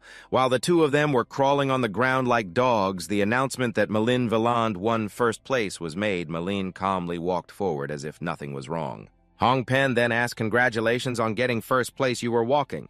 Normally, how did you do that?" Melon calmly replied, "I found a way to resist the exhaustion curse." Hearing that Simon and Hector were dumbfounded, "I didn't know you could break the curse yourself. These two are such idiots." Pen then rushed to check on an injured student behind them before she left. She didn't forget to encourage the two idiots on the ground. "You're almost there. Keep it up." Hector immediately broke the curse and took second place, leaving a bewildered Simon on the ground. Poor Simon hadn't learned how to break curses, so he could only keep crawling. Hector then went straight to Malin and questioned her. "Why did you break the exhaustion curse in a combat magic class?" "You think I was struggling because I don't know how to do it." Malin paid him no mind, but Hector continued, "What do you even know about the outside world? When you're locked up in an ivory tower all day like a princess." Hearing that, Malin glared. "Are you trying to pick a fight with me?" Hector pointed directly at Malin and said loudly, "I'm not picking a fight, I'm just telling the truth. The professors don't grade during the student protection period. What's important is to show them you're hardworking to gain their favor. But that stupid stunt you pulled has made you lose Professor Hong Pen's trust." Hearing this, Malin said sarcastically, "How you're all worked up? Are you that sad about getting second place? Why take it out on me hitting a nerve?" Hector got angry and shouted, "I'm just telling you not to mess up this class. As for me, I'm not interested in you at all." Simon finally crawled up and got third place. He dragged his messy self to a tree next to the two who were arguing. Both of them looked at Simon. With wary eyes, it seems they sensed the #1 special admission wasn't as simple as he looked. A long time later, Dick finally arrived. "I'm dying, Simon. Dying. How do you think we're getting back? If I have to climb on those hippos again, I'll bite my tongue and kill myself." After the students had completed the challenge, Hong Pen gathered everyone while two assistants brought out 2 magic circles. "Since you're tired, I contacted Kaizen again and got permission to use a temporary teleportation circle. It's for instant teleportation, so please line up." Then each student was teleported back to the school, but when it was Simon's turn, something strange happened. He fell on his butt in an unfamiliar place. "Where am I? I don't think this is Kaizen. It looks more like my home in Lachille." Just then, Hong Pen's voice came from behind. "Sorry for scaring you, Simon. Please have a seat. I will explain why you are here. The truth is, someone tampered with the teleportation circle. I had the assistants check it. The circle was mixed with a formula that clashes with some people's dark energy. That's right, Simon. When it was activated, you were sent to a place that isn't Kaizen. Can you guess who did this? No matter how I think about it." Simon couldn't figure anything out. Seeing this, Hong Pen continued anyway. "Part of my responsibility is to protect my students from danger, so I had you sent home. Besides, I also wanted to speak with you privately during the protection period. Private contact with students is against the rules, but from what I've seen, the other professors have already broken the rules. Simon Florentia, how about you major in combat magic? If you want, I'm willing to take you as my disciple. Simon couldn't believe what he heard and asked again, you mean you'll take me as your student? Hong Pen was completely serious about this. That's right, it means I would be responsible for you. A professor teaches each disciple with a complete sense of purpose and responsibility. A disciple's achievements are directly linked to the professor's, and we can only take on 3 students each term. I want to give that opportunity to you, Simon. What do you think? Simon, still dazed, answered yes. He then quickly added, I still don't understand. I didn't really show anything in class today, Simon said with his head down, lacking confidence. I barely kept up with the other students. I even finished behind 2 others on the hill climb. The more he spoke, the more puzzled he looked, and it's only the 2nd day of school. I'm not sure why you'd offer me such an important position. Hong Pen said lightly, Simon, students care about rankings, but teachers only look at talent. She then asked the way you released dark energy when jumping over the valley. Was that your first time trying it? Simon quickly replied yes. Hong Pen continued, even so you jumped the highest in the class. That's neither talent nor coincidence. Then she stated firmly, and when you climbed the hill, you only used your pure endurance and physical strength, unlike the other 2. Hong Pen continued casually to his dazed expression. You may think you haven't shown anything, but you've already proven yourself to me. Next, she asked excitedly, do you need more praise? Before Simon could say anything, Hong Pen added your physical strength, mental fortitude, and outstanding talent for dark energy. If you study combat magic, you'll become the best, Simon. In a few years, you might even be able to defeat me. Realizing she hadn't said it right, she corrected herself. No. I can make you stronger than anyone. Faced with Hong Pen's high praise, Simon could only stay silent, not knowing what to say. After a moment, he finally spoke up, Professor. Thank you for the offer. After speaking, he bowed apologetically, but I must refuse.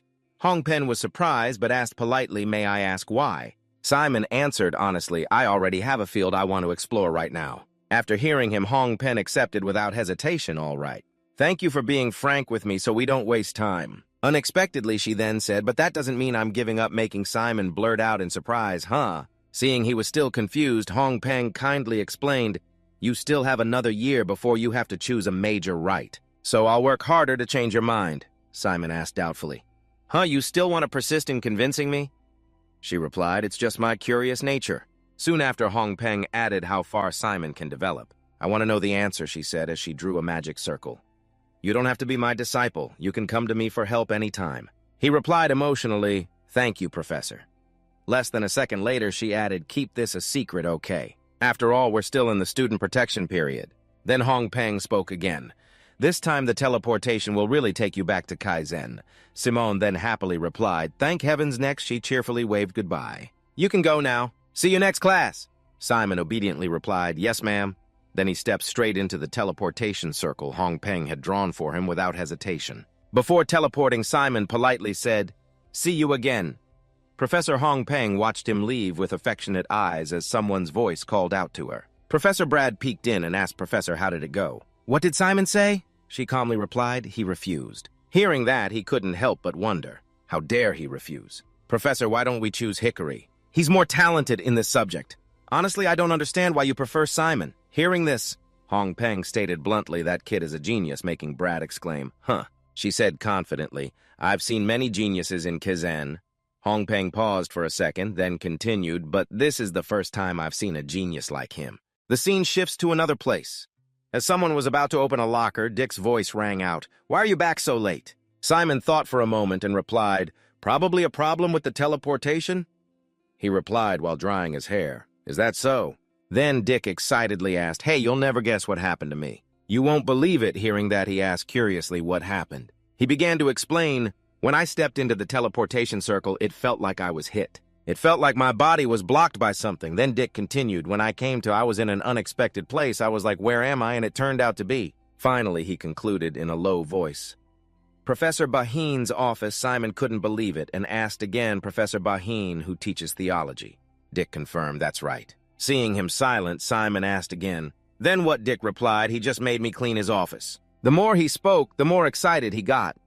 The Kaizen seniors told me the professor often recruits students through teleportation like this. Do you think I might have been chosen? Could I become his official disciple? Simon thought it was plausible and replied, It's possible, Dick immediately exclaimed emotionally. I can't believe I'm getting close to a big shot at Kizan just like that. Then he jumped up and shouted, you know what an official disciple is, right? From now on, my school life will be a breeze. Thanks to the professor's authority, I can even avoid disciplinary actions and expulsion.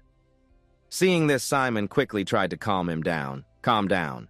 After pouring his heart out, Dick concluded, how can I be calm? Suddenly, Hector stepped forward and said contemptuously, that's the most ridiculous thing I've heard all year. A mere commoner like you becoming Professor Behin's official disciple. Don't make me laugh, he thought to himself. Here we go again. Then he taunted, oh my, this young master seems upset. You were supposed to be number one, but the professor noticed me more, so you don't like it, do you?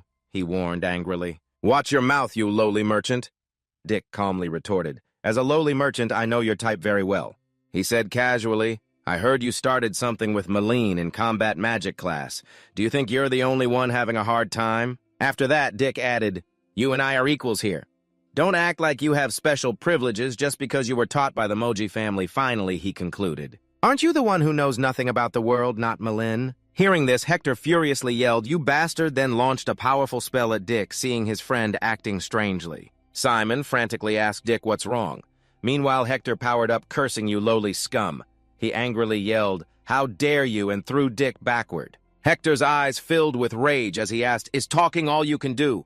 Then Hector declared in a low voice, I'll kill you, Dick, on the other side.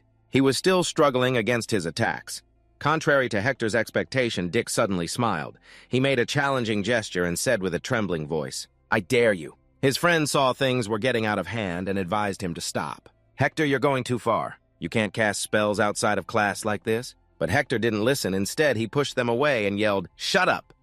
Suddenly, something rushed towards him, leaving Hector completely surprised. It was none other than Simon. He rushed forward and kicked him, sending Hector staggering back. Then he said bitterly, very well. He got into a stance and said, I was wondering when you'd interfere. Hector called out his name in a low voice. Simon Florentia, but Simon's face showed no fear. He summoned his magic, gritting his teeth as he spoke. This time, let's have a proper fight. Suddenly, something flashed by, interrupting Hector's spell, making him and his friends stare wide-eyed at the object on the ground. Kazan walked forward before everyone's astonished eyes. Then he coldly commanded, take it back. He glanced around and warned, before I break both your necks. Hector, far from being scared, mocked Kazian Evan. I didn't know you were still at this school. But his friends anxiously called out, hey, Hector, that's him, the one who got expelled for beating up another student. He continued, his face pale with fear. You must have heard the rumor right. But before he could finish, Hector cut him off, saying, whatever, let's go. Then he aggressively said, from now on, you two watch your backs. I won't let this go again. Faced with Hector's blatant challenge, the three of them remained silent. Then Simon said sincerely, Kazan, thank you for helping us, but he just coldly turned away and replied, you two shut up, seeing the students blocking his way. Kazan then yelled, get lost. They immediately hurried to say, I'm sorry. After that, Simon said, see. He's not a bad person, Dick added, while rubbing his neck. Yeah, for sure. Back in the dorm room, a satisfied sigh was suddenly heard. It's finally the weekend. Dick curiously asked Simon, what are you doing this weekend?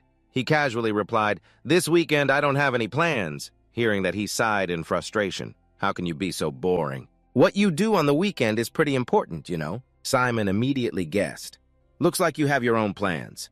Dick arrogantly replied, of course, to me, the weekend schedule is more important than weekday classes.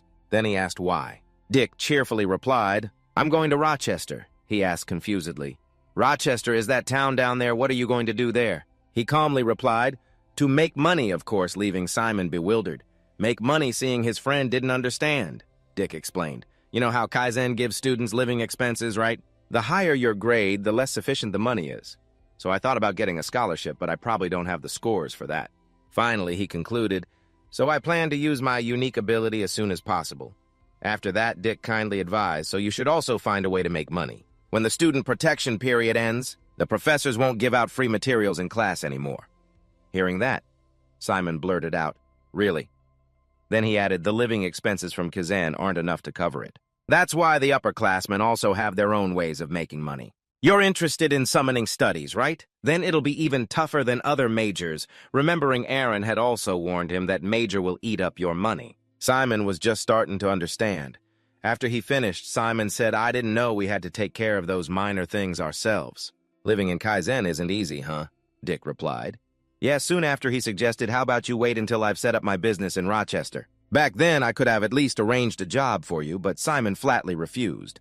No need, I'll earn my own money to make it fair. Rick was moved after hearing that. You're quite disciplined with money. Anyway, I'll head out after I finish tomorrow's schedule. See you? Hearing this, he asked, You're leaving now. It's late. What if the landlord catches you? He replied wittily, It's fine. Kizen has the right to be strict. As long as I don't get caught, it's fine. See you later. Simon stammered in reply. All right. After Dick left, he sat still, looking around thoughtfully. As Simon took out a pastry, he thought I should go thank Kazan when he gets back. But Kazan isn't here and Dick just left. He wondered what to do, and as he brought the pastry to his mouth, a strange creature with glowing eyes suddenly appeared behind him. As Simon was chewing, he sensed a presence. He stopped, and when he anxiously turned around to check, he only saw Neptis. Her glowing eyes were staring inside. Startled, he called out her name, Neptis. She cheerfully replied, Hello. As Simon opened the window, he asked, How did you get here? Neptis casually replied, I was just passing by. Hearing that, he panicked and retorted, But this is the 4th floor. A moment later, Neptis exclaimed in delight, So yummy, Simon told her to eat it all. She asked brightly, Really, I'm so happy. I'm not allowed to eat sweets at home. A moment later, Neptis asked, By the way, Simon, this is your first time at school, right? How is it? He replied simply, I'm very happy. Then he added, The professor is super cool. Everyone's nice and the subjects are interesting. I think I fit in here better than I expected. Honestly, it was a struggle at first, but a friend from Kazan helped me a lot. Hearing this, Neptis smiled and replied, That's good. I thought you would have a hard time coming here without studying beforehand. A moment later, she said nostalgically, Talking with you here at Kaizen is wonderful. It reminds me of when Richard was here. Hearing this, Simon quickly asked my father. Neptis excitedly revealed, Yep, your father Richard was also a student at Kaizen, causing him to exclaim in surprise, Huh. Soon after, she sighed and said Richard was quite a handful. You're sensible, but he was a troublemaker, a real walking disaster. But he was also very smart. Neptis added Richard often got into trouble for teasing the professors. He would try to skip class. I had to drag him back myself a few times. After hearing this, Simon held his head. That's unbelievable. That's not the father I know. She cheerfully added, completely different, right? Then Simon asked, So did my father graduate? She answered frankly, No, he dropped out in his 2nd year. Richard said the school was too small for him, so he left. There was no one like him at Kaizen before. He froze in surprise after hearing this. It was completely beyond his imagination. As Simon was lost in thought, Neptis's voice rang out again. He was a special case. I was young back then and couldn't handle him properly. After lying down on the bed, she exclaimed, Oh right, I was young back then too. Less than a second later, Neptis cheered up and said, Anyway, back in the day, Richard really turned this whole steep island upside down. If you look closely, you can still find traces of your father. Simon asked doubtfully, Really? Instead of answering, she gently urged, Just keep an eye out. I'm sure your school life will be interesting. Now I have to go. I have an evening schedule. Hearing this, he asked with regret, You have to leave now. As she opened the window, Neptis casually replied, I'll get scolded if I'm late. We'll see each other again soon. Before she left, Neptis turned back and said, Thanks for the snacks. As she said bye, something fell from her pocket. Simon quickly caught it and called out loudly to her, You dropped this! But seeing the empty space before him, he could only stammer, Here. Simon closed the door, guessing she must have left it for him on purpose. But when he opened it, he was completely stunned by what he saw. His eyes filled with confusion. Simon wondered, a treasure map. But why is there a skull drawn there? Shouldn't it be a treasure chest? Suddenly, Neptis's words echoed in his mind. Back in the day, Richard really turned this whole steep island upside down. If you look closely, you can still find traces of your father. And just like that, by some miraculous force, Simon was transported to that island. He said excitedly, Dick said it's fine as long as I don't get caught. In that case, Simon paused, then enthusiastically declared, I'll go explore tomorrow. But the next day, the scene was completely different from what he had imagined. Simon even wondered, should I go back while I still can? Then he immediately refuted it, no. I was given permission to stay overnight for this. It would be a waste to go back now. Simon then mumbled, careful, there are monsters. He then thought there are monsters in Leshiu, too. I wonder what the monsters on Steep Island are like. I'd better be careful. Simon looked up and noted there's a ravine to the east and Kizen's outer wall is to the west. Okay, I'm heading the right way. Suddenly, he heard a very strange noise. This surprised Simon greatly. He looked ahead cautiously and wondered, is that a large beast? No, it sounds like. After Simon saw its bloodthirsty red eyes, he immediately knew a monster. Less than a second later, it appeared suddenly, forcing him to quickly retreat into a defensive stance. But before Simon could react, the monster lunged at him in that life-or-death moment. A thought flashed through Simon's mind. So fast, he wondered, what kind of monster is this? It's too fast, I can't see it in the dark. After getting a clear look at it, Simon confirmed it's a werewolf, judging by its size. It seems it's not fully grown yet. Before coming to Kazan, I would have run away. His mind made up, Simon shouted without hesitation, "Restore!" Several rat skeletons appeared. He then commanded attack. They immediately leaped high into the air, ready for action. The rat skeleton snatched a sword from nowhere with its bony hands. The one beside it did the exact same thing. Both rat skeletons looked ready to attack. Just then, Simon's voice was heard. But now I don't have to run anymore. The werewolf wasn't to be underestimated. It had been observing his actions. Sensing the right moment, it charged forward. Simultaneously, Simon shouted a warning. "It's getting close." As he ordered advance, one rat skeleton led the charge, attacking the werewolf. Enraged at being hit, the werewolf immediately counterattacked with its claws. The skeleton was heavily damaged, which made Simon feel uneasy and gave him a splitting headache. Meanwhile, the other rat skeleton took the opportunity while the werewolf was distracted and charged in to attack. Seeing his chance, Simon, despite the immense pain, managed to shout, "Now!" As he gave the command "Restore," the rat skeleton flew towards the werewolf to finish it. Its bony hands came straight down, pouring all its strength into the sword. A determined shriek from the rat skeleton rang out immediately after. At that moment, Simon, full of fighting spirit, commanded "Stab it." Caught by surprise, the werewolf couldn't defend and was forced back. Seeing this, he charged, thinking, "This is my chance." Simon leaped high, preparing for a decisive blow. His face was filled with determination.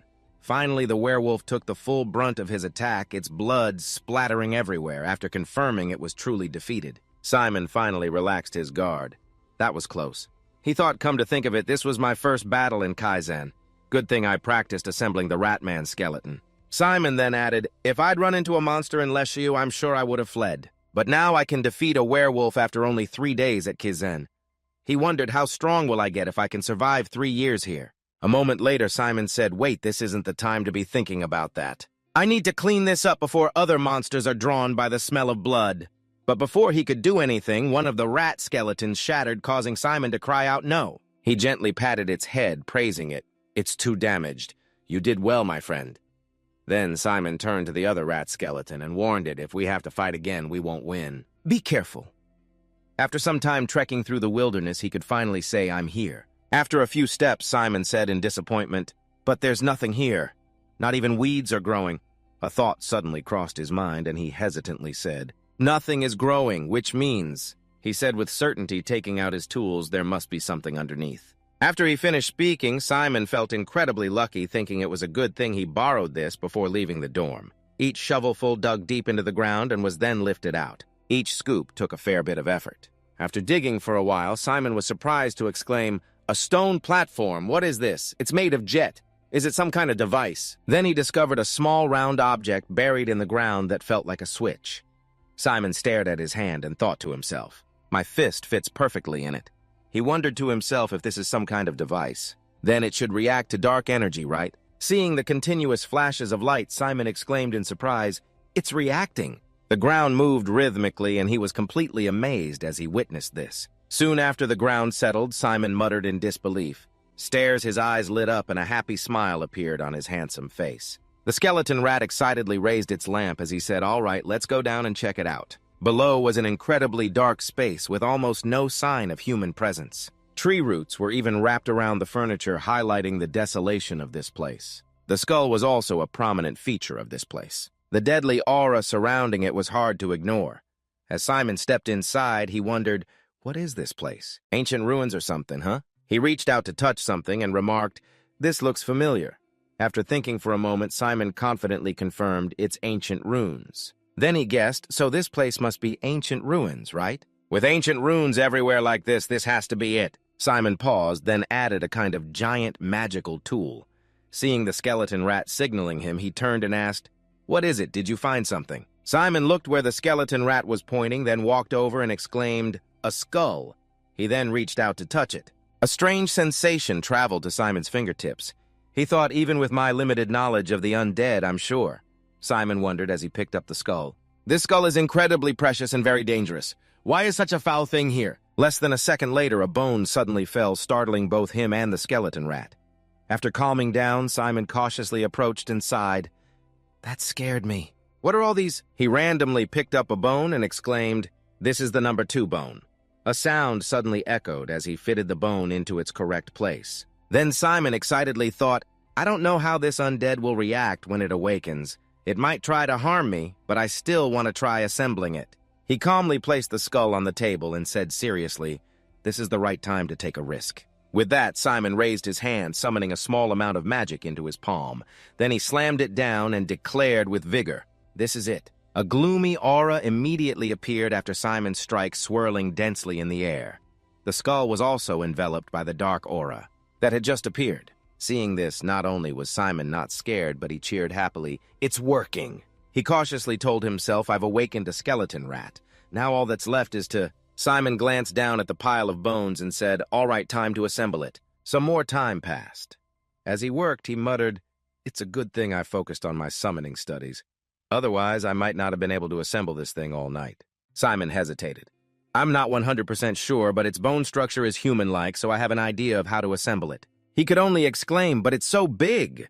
Simon couldn't help but remark, How are you already standing up with just 2 legs? If I knew you were going to do that, I would have attached the arms first. He then added, At least it looks pretty cool when all the parts are assembled.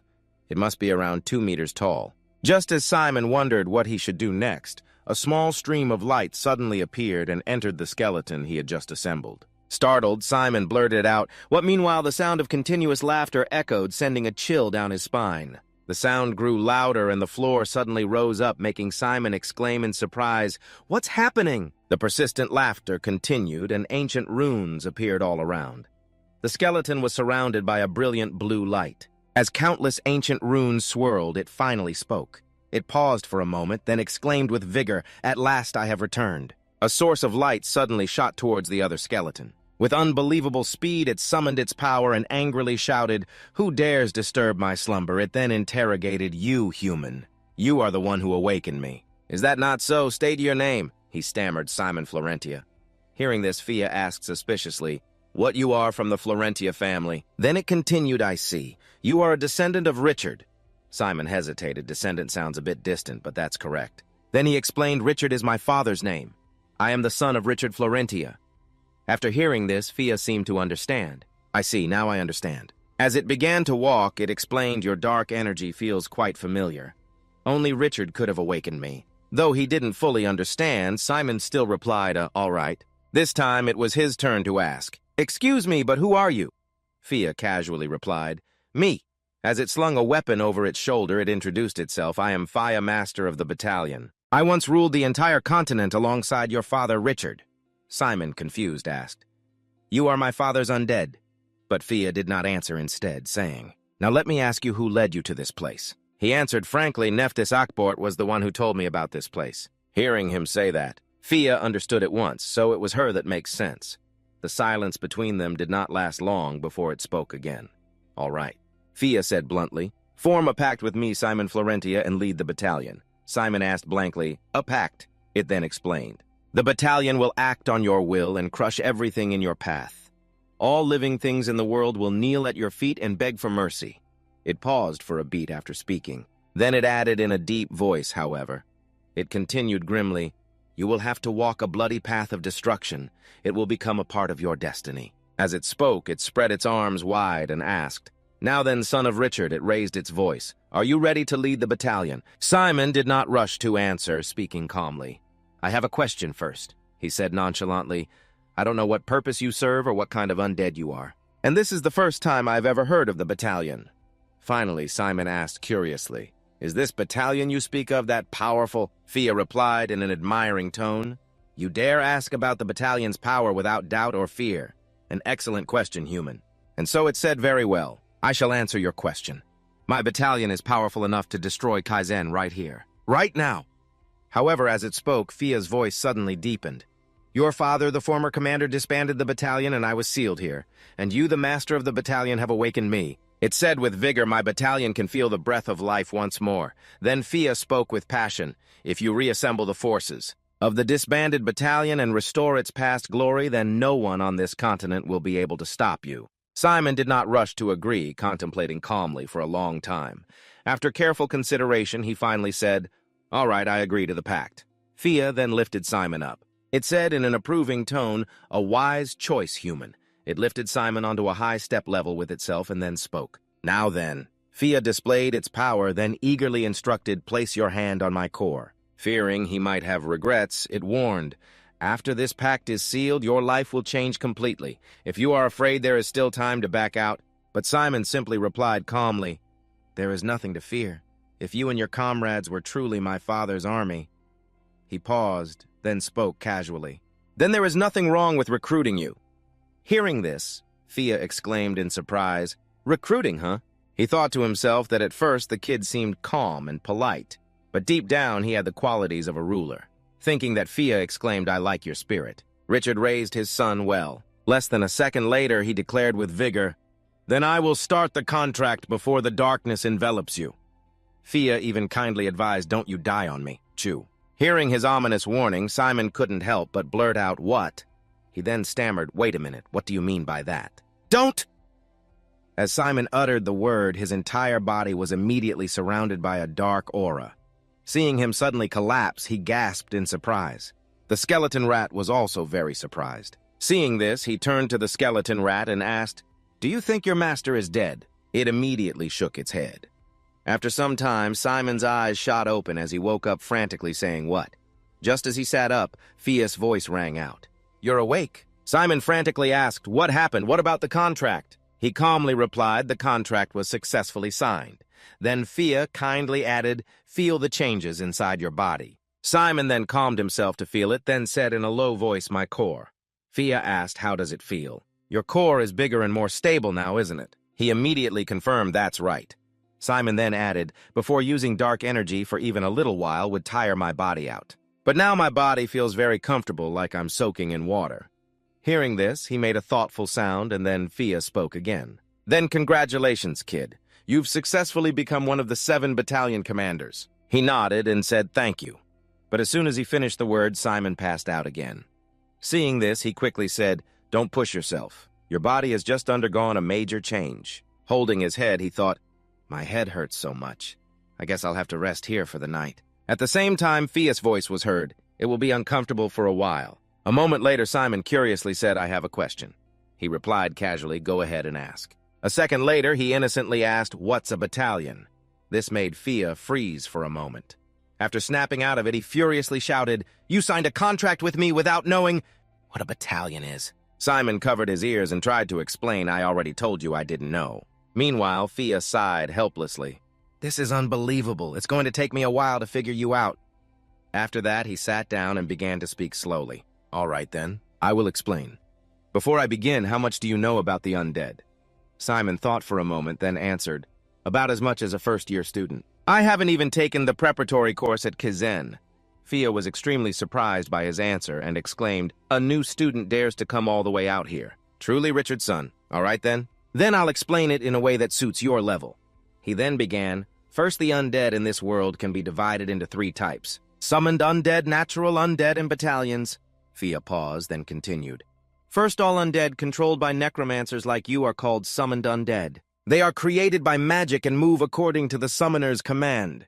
He added in a low voice, "They disappear after a certain time or when the magic runs out." As he finished, Fia added grimly, "Natural undead are created without necromancers or magic. When people think of the undead, this is the type they imagine." Then he added, "Because of their blind hatred for the living and their aggressive nature, natural undead are classified by humans as monsters." Monsters. After hearing that, Simon made a sound of realization. Finally, Fia got to the main point, and last but not least, battalions. "You could say we are between summoned and natural undead," he declared proudly. "Battalions are like natural undead in that we can exist on our own, using our own core. But we are also like summoned undead in that we obey commands from necromancers or higher-ranking undead." Simon replied, "I understand." But Fia continued, "In this world there are only 7 battalion legions. In other words, only 7 necromancers can control the battalions." He then paused and pointed at Simon and said, "And you are one of those 7. Fia continued wagging his finger basically, A necromancer leads a platoon of undead. As their summoning skill increases, so does the number of their troops. I've seen a battalion fleet before, but there weren't that many of them. Hearing that, he asked doubtfully, "Really?" Simon thought, then what about the necromancers who graduate from Kaizen? Surely there must be many high-level necromancers from Kaizen. Yes, he confirmed. Faya said casually, "Those high-level necromancers can command a legion of undead, but it's usually not very efficient."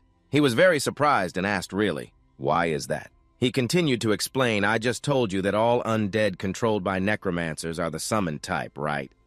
Simon obediently replied, "Right." Fia said, "Summoned undead move using dark energy from the summoner." He then further explained that both summoning and controlling the undead consumes a large amount of dark energy and mental strength. So obviously, as the number increases, so does the burden on the summoner. Hearing this, Simon couldn't help but say, "Now that you mention it, one of my skeleton rats was destroyed on the way here. So the reason I had a headache then?" Seeing that he had a vague idea but wasn't sure, Faya said firmly, "Yes, that's the reason." He pointed to his head and spoke.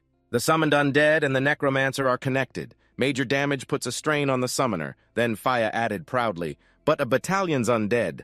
Move using their own magic. Furthermore, battalions have no limits." Then he asked seriously, "That allows you to command a number of undead?" "Without limit. Thousands or even millions of undead are no problem." "Have you heard stories of a necromancer commanding a giant army of undead?" Simon answered honestly, "I have." Hearing that, Fia immediately guessed, then that must have been a story about a battalion commander. Simon then slowly asked, "So you mean I've just become one of the 7 necromancers, who can summon an unlimited number of undead?" He replied curtly, "Yes." Then Fia added, "You don't have any more questions, do you?" He clenched his fist and replied, Thank you, Fia." Hearing that, he began to speak thoughtfully now that the contract has been successfully signed. "Whether we like it or not. We're in the same boat now. Shouldn't we discuss our future plans?" Simon casually replied, "All right, Fia." Soon after, Fia said, "Both you and I are in special circumstances." "You said you're a new student at Kaizen, right?" He confirmed yes, but then he asked, "Are you planning to drop out of Kaizen?" Simon answered firmly, "Not right now. That would go against my father's wishes, and I still have a lot to learn." Hearing that, Fia praised good. "I agree that Kaizen has its uses." However, he asked worriedly, "But what about your special circumstances?" Fia lowered his head and answered, "To be more precise, the circumstances that make me and my battalion special." Simon naively asked, "Is it because the battalion was disbanded?" He hesitantly continued, "That's part of it, but there's something more important." Hearing that, he asked curiously, "What is it?" Fia hesitated before saying, "Currently, my battalion is the common enemy of all necromancers." Simply put, Simon was shocked speechless when he heard him say, "We are a wanted group." Then Fia continued, "We are wanted for a crime committed by the former commander, your father." Hearing this, he asked, "A crime? What crime?" Simon recalled Richard's words, "I'm sorry I couldn't tell you, but I can't enter the Dresden Kingdom. It's a long story." Then he hesitated. He hesitantly spoke up. "When my father dropped me off, he said he couldn't enter the Dresden Kingdom. Could it be because—" He replied in a low voice, "Yes, I think that's the reason." Simon immediately asked, "So what was the crime?" Then Fia began to explain, "It was an unforgivable crime in the magical world, and our battalion was an accomplice." Simon heard the words that crime was betrayal, and his emotions froze at that very moment. However, his voice remained steady. Richard fell in love with a priest. At that time, the 100-year war between necromancers and priests was still ongoing. Fia calmly recounted, even though it was the most sensitive of times. Richard still ordered the battalion to protect his lover. That order was to attack the necromancers who came to kill her, he said with a nostalgic voice. Many necromancers were killed by our battalion, so it was only natural for them to order our extermination. Fia paused for a moment, then continued. And that order is still in effect even though our battalion has been disbanded. This is the reason why. We cannot operate out in the open. Simon listened for a moment, then asked, "So, Fia, do you hate my father?" He jumped up to object. "Hate? Such a weak emotion doesn't exist in the battalion." After speaking, Fia irritably added, "Of course, if his son pulls that same damn stunt again, then I will be furious." This left the boy with no choice but to laugh awkwardly to smooth things over, but then the old man waved his hand and continued, "You do not need to feel guilty about that. That was the will of Richard, your father, and also my former commander," Fia said while taking the chance to get a jab in. "That's right. That was the will of that weird bastard." Hearing that, the boy blurted out in surprise, "A bastard." The more he spoke, the more fired up he got. "Why should I hide it? He was the biggest scumbag, the lowest of the low. He made girls cry every day. Making the professors so mad they'd storm out of class was probably the tamest thing he did. Finally, Faya concluded, I get it, that bastard has a son now. Then he suddenly realized, wait a minute, his son. Why have I never thought about that? A bewildered Simon let out a huh. Meanwhile, Fia stammered out a question. You said you are Richard's son, right? So that means... Seeing his confusion, Simon kindly answered, yes, you are right. My mother's name is Anna Florentia. Hearing his answer, Fia's heart felt like it skipped a beat. Right after that, he continuously backed away while yelling, what did you say? Then Fia could not hold back and screamed, how disgusting. You are the son of my friend and my enemy. While he wondered to himself, how could this have happened? Simon covered his mouth to stifle a laugh.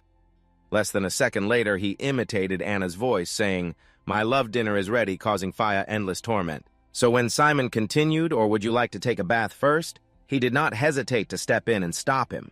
Stop it! Nightmare! I'm going to have nightmares. Get out of my head, you demon. After that, the two were polar opposites. One sat there laughing cheerfully while the other was rolling around frantically wondering why. And it did not stop there. Simon even beamed and said, I am really looking forward to working with you. This made him furious, and he warned, do not you laugh like that woman, you damn brat. Only after a while did Fia calm down and say, all right. Either way, you do not have the right to choose who gives birth to you. Let us get back to the main point. The boy obediently replied, yes. He sternly instructed from now on, absorb the knowledge Kizen teaches you and get stronger. Do not let anyone know you possess that legion. Simon heard this and was very curious. Why? Fia answered calmly, because you are Richard's son. The adults will be very shocked about you and Richard. And most importantly, he drew out his voice, then shared his opinion. What do you think other necromancers will think when they hear a Kaizen first year possesses a legion? These words made Simon nod in agreement. Then he said, you mean necromancers stronger than me will hunt me down? Fia confirmed, yes. At that point, what will you need? Simon replied decisively, to get stronger. Hearing that he was satisfied and praised exactly Kid. Finally, Fia concluded, and so, learn everything you need at Kizen. The Legion will restore its former glory on its own. The boy listened, then casually said his mind was blown. Next, he turned and said, now we need a way to control the Legion based on the specific situation. I will show you something. Come here, Kid. Simon replied curiously, yes, what is it? Fia just beckoned a few times and the rat skeleton automatically came closer to him. This made the boy sitting nearby. So surprised, he let out a few doubtful sounds. Then Simon asked, you can control my skeleton. He calmly confirmed, of course. We are now using the same dark energy, so all the undead summoned through your dark energy belong to the Legion. After speaking, Fia explained further, you are the supreme commander of the Legion, and I hold the second-in-command authority. Even so. He paused for a moment, then added, these undead have not gone through Legion unification. Simon found that strange and asked Legion unification. Fia knew he would look confused. So he had already placed his hand on the rat skeleton's head and said, yes, watch this. A surge of dark energy immediately erupted the moment Fia summoned it. The sight was unexpected but magnificent. Simon was still mesmerized as he watched this display, as if he could not believe his eyes. On the other side, dark energy swirled out, swallowing the rat skeleton whole. Fia looked at it, then slowly began to introduce this is. He paused for a moment, waiting for the rat skeleton to land before continuing an undead that has been unified. Hearing this, Simon asked doubtfully, really, it does not look any different. But after seeing the rat skeleton's brightly glowing eyes, he let out a surprised sound. Just then, Fia's voice rang out. Simply put, it helps the summoned undead become an independent entity. Simon then asked, so does this rat now have a mana core? He answered briefly, yes. Hearing that, the boy frankly stated his opinion. I thought there was no difference, but I guess I was wrong. I would be caught immediately if I brought it to school. But Fia quickly shook his head, denying that idea. No, you do not need to unify all the undead. Unless an undead can exist for a long time like me, summoned undead are more effective in real combat. That is basic knowledge, you know. After speaking, he added, put that aside for now. And just use summoned undead at school like usual. Then Fia declared, if the undead run out of time or get killed, bring them to me. I will unify them into the Legion and deploy them from here. If their injuries are not too serious, they can recover on their own here. After listening, the boy nodded and said that will be effective. Next, he fist-bumped Simon while praising him. Good.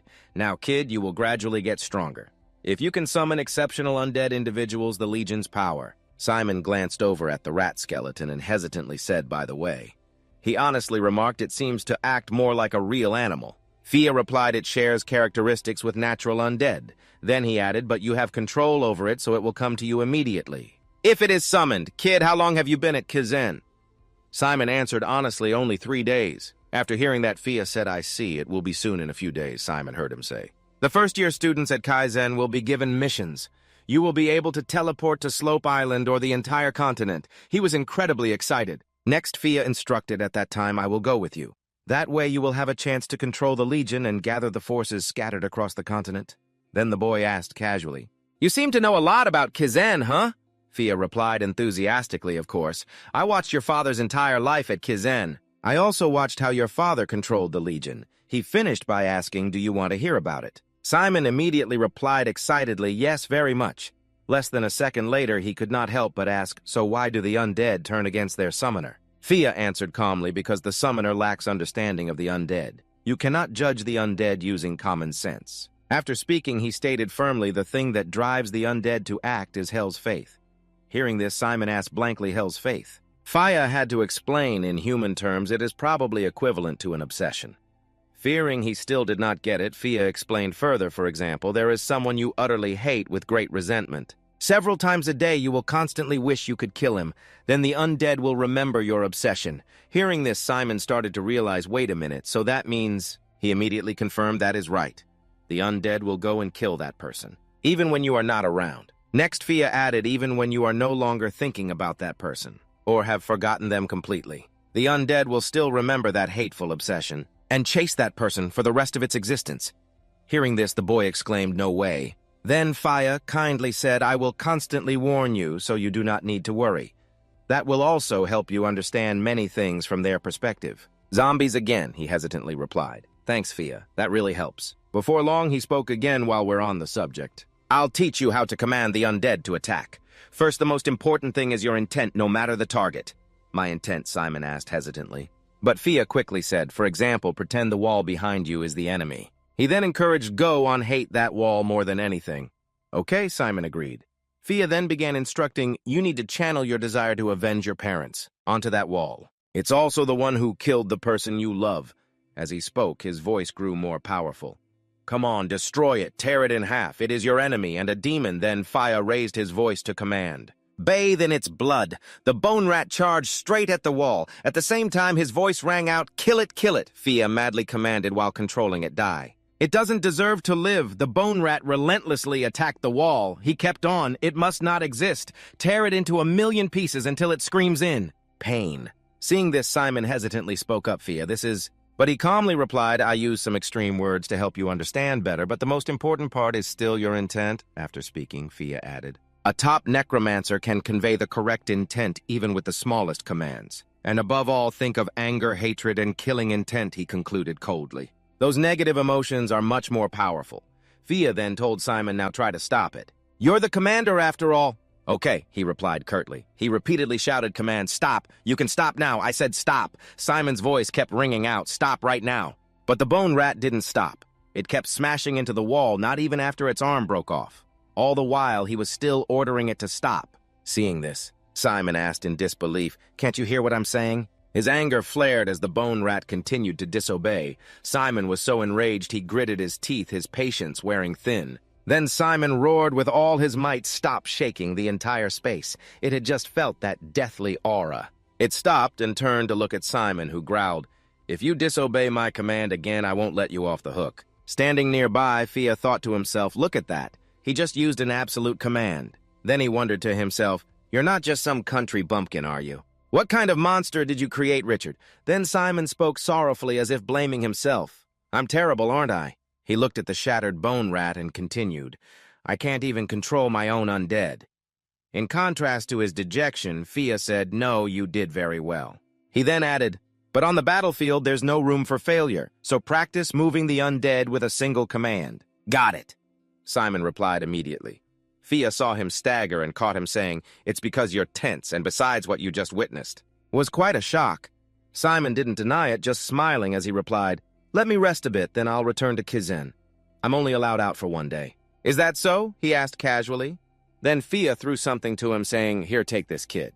Simon caught it reflexively and asked, what is this? He explained with a sigh, You need a way to contact me when you're back in Kaizen, right? This is my proxy. Fia then added, with this you can talk to me whenever you want. Don't hesitate to call me if you're in trouble. Simon heard him and replied obediently, yes, thank you, Fia. Then Simon said, I'll visit again next weekend. He replied casually, all right. I look forward to seeing your progress in a week. Then he politely said his goodbyes. Sometime later, Fia's excited voice suddenly rang out, it's been a long time since I've been to Kaizen.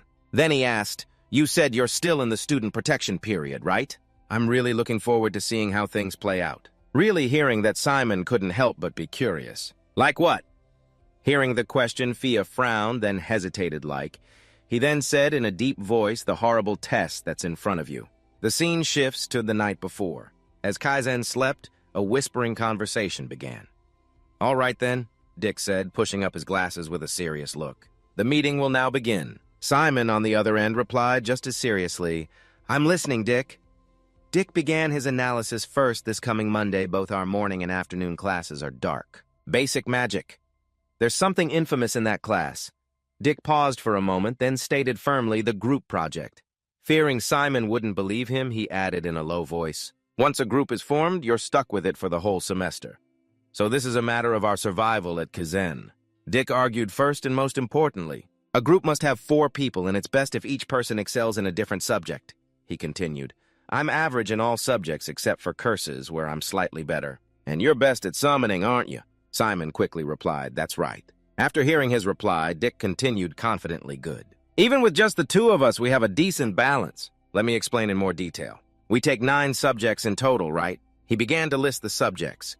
Theology, curses, summoning, spiritualism, blood magic, toxicology, combat magic, and then there's defense against holy arts and dark. Basic magic, Dick said while pointing at the book.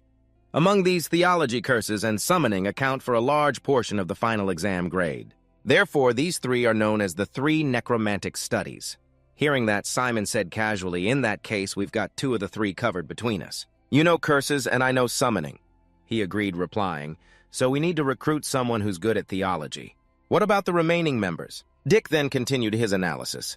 Spiritualism, blood magic, toxicology, combat, magic, defense against holy arts, and basic dark magic are all minor subjects. You can't major in them, so we'll just ignore them. Most of the kids who like combat magic usually focus only on that one subject. Their grades in other subjects are usually terrible, so we have to rule them out. Simon then heard him say, those who plan to major in theology are usually good at defense against holy arts. It seems they understand the enemy well.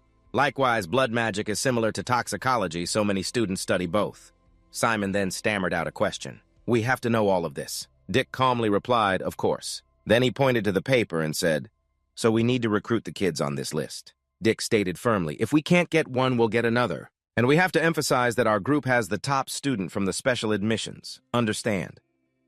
Hearing that, he nodded and said, got it. Finally, he declared spiritedly, then let's go claim our victory. Simon, equally fired up, added for our victory. Now Simon sat alone in a corner, clutching his head and muttering victory. Meanwhile, Dick wondered, why is she in a first-year class? Hearing this, Simon asked curiously, who is she? Glancing at her, he introduced, that's Olivia. She's the vice principal of Kaizen, a walking terror who's even expelled third years. Suddenly, a powerful voice rang out Dick Haywood, making Dick's heart skip a beat. Olivia calmly announced, Mr. Haywood, life is unpredictable. If you say another word, I'll consider it cheating and invalidate your exam. He quickly responded, I'm sorry, ma'am. The other students were on the same page as Dick, all of them staring at Olivia full of questions. Just then she spoke up. I'm sure just like Haywood, the rest of you are wondering why I'm here. Olivia paused for a moment, then continued. As you know, until now, I have only taught third-year students. So some of you might think I'm just a substitute, but this semester I will be officially in charge of Class 1A. She warned coldly, I expect you to work hard and not disappoint me with your lack of skills. Finally, Olivia concluded, for now, focus on finishing your test. They had no choice but to obediently answer, yes, ma'am. Meanwhile, a stream of negative thoughts began to surface in Simon's mind. I don't understand any of these questions. Even so, he tried to console himself, thinking, all right, this is reality. At least some things are going my way since I have my father's undead legion. But then Simon's thoughts turned grim. It doesn't mean I'll adapt to Kaizen easily. Soon after, his spirit flared up in defiance. But I can't give up without even trying. And so Simon boldly declared he would do his best until the very end. A while later, the bell rang, signaling that the exam time was over. At the same time, Jane spoke up, "I hope you all did well. I'll see you 2 hours after lunch." Before all the students left, she politely added, "You all worked hard." Next, Jane placed the stack of test papers in front of her and said, "All right then." She picked up her pen and announced time to start grading. The student assistants replied, "Yes, Professor." While the other senior students were working diligently, Nephthys suddenly appeared, beaming as she approached. As Jane was concentrating hard on grading, her voice suddenly rang out, "What brings you here?" Knowing she was caught, Nephthys didn't bother hiding and replied openly, "I just came to visit." Their moods were polar opposites. One was cheerful while the other was serious. Seeing that her presence was becoming a distraction, Jane slammed her hand down and warned, "Stop being a distraction." While Nephthys was clutching her head in pain, Jane turned to the students and said, "Let's go to the grading room to finish this." They replied, "Yes, ma'am." Nephthys then yelled, "When I met you in the slums, you were such a pure and cute girl." Jane immediately retorted that pure girl turned into this, because of the stress of overworking every single day. Finally, she let out a long sigh and suggested, "Since you're here anyway, why don't you go grade the papers?" As her pen flew across the unfortunate student's papers, Jane suddenly stopped. Her eyes widened in surprise at the test in front of her. Stunned, Jane thought to herself, this student got most of the basic questions wrong, but answered the hardest one. With that, she called out, "Nephthys, I have a question." She looked up from the paper she was grading and asked, "What is it?" Jane swiftly peeled off the paper covering the name on the test and demanded, "Why did you assign me to teach the first years?" As she spoke, she held up the test paper. "Not just any other class." Jane paused for a moment before finishing, "but the one with this boy in it." Upon hearing that, Nephthys glanced at Simon's name on the paper and gave a meaningful smile. Then she couldn't help but ask, "Why are all of these names covered?" Jane explained, "I cover them to avoid any bias in my grading." Hearing this, Nephthys remarked, "But it's only the first test of the semester. Isn't that a bit excessive?" "You're something else," Nephthys said. But Jane countered, "Even if it's just one test, there are a few interesting ones in this batch. For example, the test you're scribbling on. The student answered question 2 about ingredient toxicity correctly, but got the comparison question below it wrong." She agreed, saying, "I see that. How utterly foolish. It makes me curious to know their name." Jane paused, then said excitedly, "But this one is the complete opposite," as she looked through it. This student got most of the basic questions wrong, but attempted to answer question 20, the hardest one. A surprised Nephthys blurted out, "Really?" Jane continued her assessment. "All the formulas this student used are wrong. Ancient runes for dark thermodynamics, the skeletal model equation for summoning. Calculating enfeeblement and cursing arts, all of it is wrong." Nephthys just listened, dumbfounded. Then Jane offered a hypothesis based on the formulas they used. "It seems they haven't taken the previous lessons and are just combining and inferring answers based on last week's classes." Nephthys wondered aloud. "They used a summoning formula for a question about dark mana flow calculation. Do they possibly think resistance is proportional to dark mana loss?" She replied, "Perhaps so." Looking at the test, she asked then, "What about this answer?" Jane answered, "If you use Terron's theorem, the correct answer is 1,000,200, but this student wrote." She paused, then said 1,200,146. It's not the correct answer to this question, but they managed to deduce a close approximation. As she finished speaking, Jane took the test from Nephthys's hand and said, "Nephthys, I want to ask you something." She casually ripped off the name tag and pressed, "Why did you assign me to a first-year class?" Jane held up the test paper and added calmly, "Not just any class. And the owner of this test is none other than Simon." Hearing Jane finish with, "But it had to be the class with this kid in it," Nephthys just smiled slyly. Then she winked mischievously and replied, "I have no idea what you're talking about." Faced with Nephthys's unconvincing denial, Jane was speechless. She sighed deeply and thought, "I knew it. She's so cunning. Just like a 300-year-old fox." Sometime later, the students were buzzing with chatter. "I got an 85 in theology. Damn it, hematology pulled down my average." Rick, looking pale, remarked, "They've finished grading already." Simon agreed, "I know, right." Just then, a student cheered, "My average is over 80. This is awful. Should I switch majors? Let's see, my score is..." Oh, there are my scores. Why were there so many 5s in combat magic? I knew I shouldn't have changed my answer. After a moment of searching, Simon found his scores too. Aside from summoning, his other scores weren't great. He thought with a gloomy sigh, "I thought I was prepared for this. But it still stings to see it in writing." Rick tried to comfort him, saying, "Hey, but look at your summoning score. It's really high." "That's impressive. especially since you missed the earlier classes. Finishing his sentence, he clapped Simon on the shoulder and said, "Besides, I told you yesterday, it's better to be a master of one thing than to be average at everything." Hearing that Simon dejectedly asked, "You think so?" After saying that, he turned and asked, "How about you? Are your scores all right?" Rick casually replied, "My highest was 74 in Dark Mana Studies. The rest are between 60 and 70, so my average is about 70. Hearing this, Simon stammered in praise. "You're pretty smart." "I feel so betrayed." He immediately denied it. "Not really. I just study enough so I don't get kicked out." Then Rick changed the subject. "Hey, there's a slight problem with our plan." "What do you mean?" Simon asked. In a low voice, Rick said everyone's scores were posted during the first class today.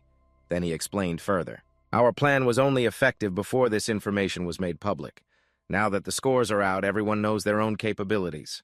As he was rambling on about how it would be incredibly difficult to recruit anyone, now, a voice suddenly called out attention. Jane stood there and announced coldly, "I'm giving you all 30 minutes starting from now." She paused, then added, "Check your scores and form groups of 4. Barring any special circumstances, these groups will be maintained until the end of the semester. From now on, basic dark magic will be taught in groups." The students stared in surprise, but she calmly continued, "There will be group assignments that can only be completed through the cooperation of all members. You will receive separate individual and group scores. Naturally, points will be deducted if you fail to demonstrate. Good teamwork, regardless of your individual skill." Finally, Jane concluded, "In other words, you need to choose your teammates carefully." "Understood." The moment she finished speaking, the students erupted into a clamor to find group members. "Jasmine, is Jasmine here?" "Looking for 3 people, good at theology and dark mana studies, 60 points or more. Can I join a group? I'm good at spirit studies." The calls for recruitment continued. "Let me join, my average is 60. Combat magic. Anyone need someone skilled in combat magic?" Meanwhile, Simon thought to himself, Rick said he'd invite James, our top priority. Claudia is our second choice. But as he glanced over, he cursed inwardly, "Damn it, she's already in a group." So he moved on to the next target. Rosenthal, priority number 3, and Catherine, priority number 4, are already in a group together. Seeing things were getting out of hand, Simon quickly told himself to calm down. No group has 4 members yet. Everyone is rushing because of the 30-minute time limit. As he searched, he calmly analyzed that the person they needed most was someone good at theology. Most groups had about 3 members with average scores, while the top students were still observing the situation, Simon thought with a tense expression. "So the choice I should make right now is..." He then quickly approached Malin, who was sitting aside, observing Simon calmly made his offer before the surprised eyes of his classmates. "Melin Villan, I would like to invite you to our group." The other students were stunned, wondering, did he just invite Malin? "She is the only one with an average score above 90. Melin casually remarked, funny. "You think special admission is a free pass or something? That just means you have good connections." After saying that, she added, "And I only believe in the numbers in front of me. You want to invite me to your group, someone with an average score of 30. Not only was Simon unashamed, he replied decisively, "Yes." At this, Melin calmly said, "I see you're quite good at summoning." "That's the only 80 you have." He ignored the gossip and casually replied, "You too." She retorted, "But my score is higher than yours." Simon then proposed again. "I know, so let's make a bet then," he said with great enthusiasm. 1 month, give me 1 month. "And I will surpass you in summoning if I can't. Then I'll leave Kazan." This was beyond Melin's imagination, making her exclaim, "What?" Melin immediately stood up and said, "You're crazy, take that back. If you don't want to make things hard on yourself," but Simon firmly replied, "No, I only say things I can actually do." Hearing that, she didn't know what else to say, but sigh helplessly after that. The two of them fell into a deep silence, neither intending to speak first. Meanwhile, Melin thought to herself, "I need to maintain my top position in the class this semester." No matter what she believed, the biggest obstacle was Hatter. I can beat him in written exams, but not in practical combat and performance evaluations. Next, Melin calculated to herself to beat him. I need to win the group assignment. That means I need someone good at summoning, the only subject I'm weak in. She then thought of the brilliant achievements of the #1 special admissions student, Simon Florentia, who defeated Hatter despite missing the previous classes. Melin was now very conflicted. Should I look for another student with over 80 in summoning, or bet on the special admission student who won? Finally, she broke the silence. "That promise you just made?" Melin asked suspiciously, "Are you sure you'll keep it?" He replied with certainty, "Yes." Simon held out his hand and smiled, promising no matter what, I will keep my word. However, she was still hesitant and just stared at his outstretched hand, without saying a word. After a moment of thought, Melin took his hand and said, "All right, I'll join your group." As soon as she finished speaking, Dick rushed over to hug him and cheered. Simon, you're a real problem solver. How did you get Malene to join? Malene saw this and wondered, wait, who are you, Simon? Then explained he is also a member of our group. I just invited you to our group. Don't worry, we have a D rank and an S rank in theology and dark arts. Hearing that, Malene felt her world collapse and sighed helplessly.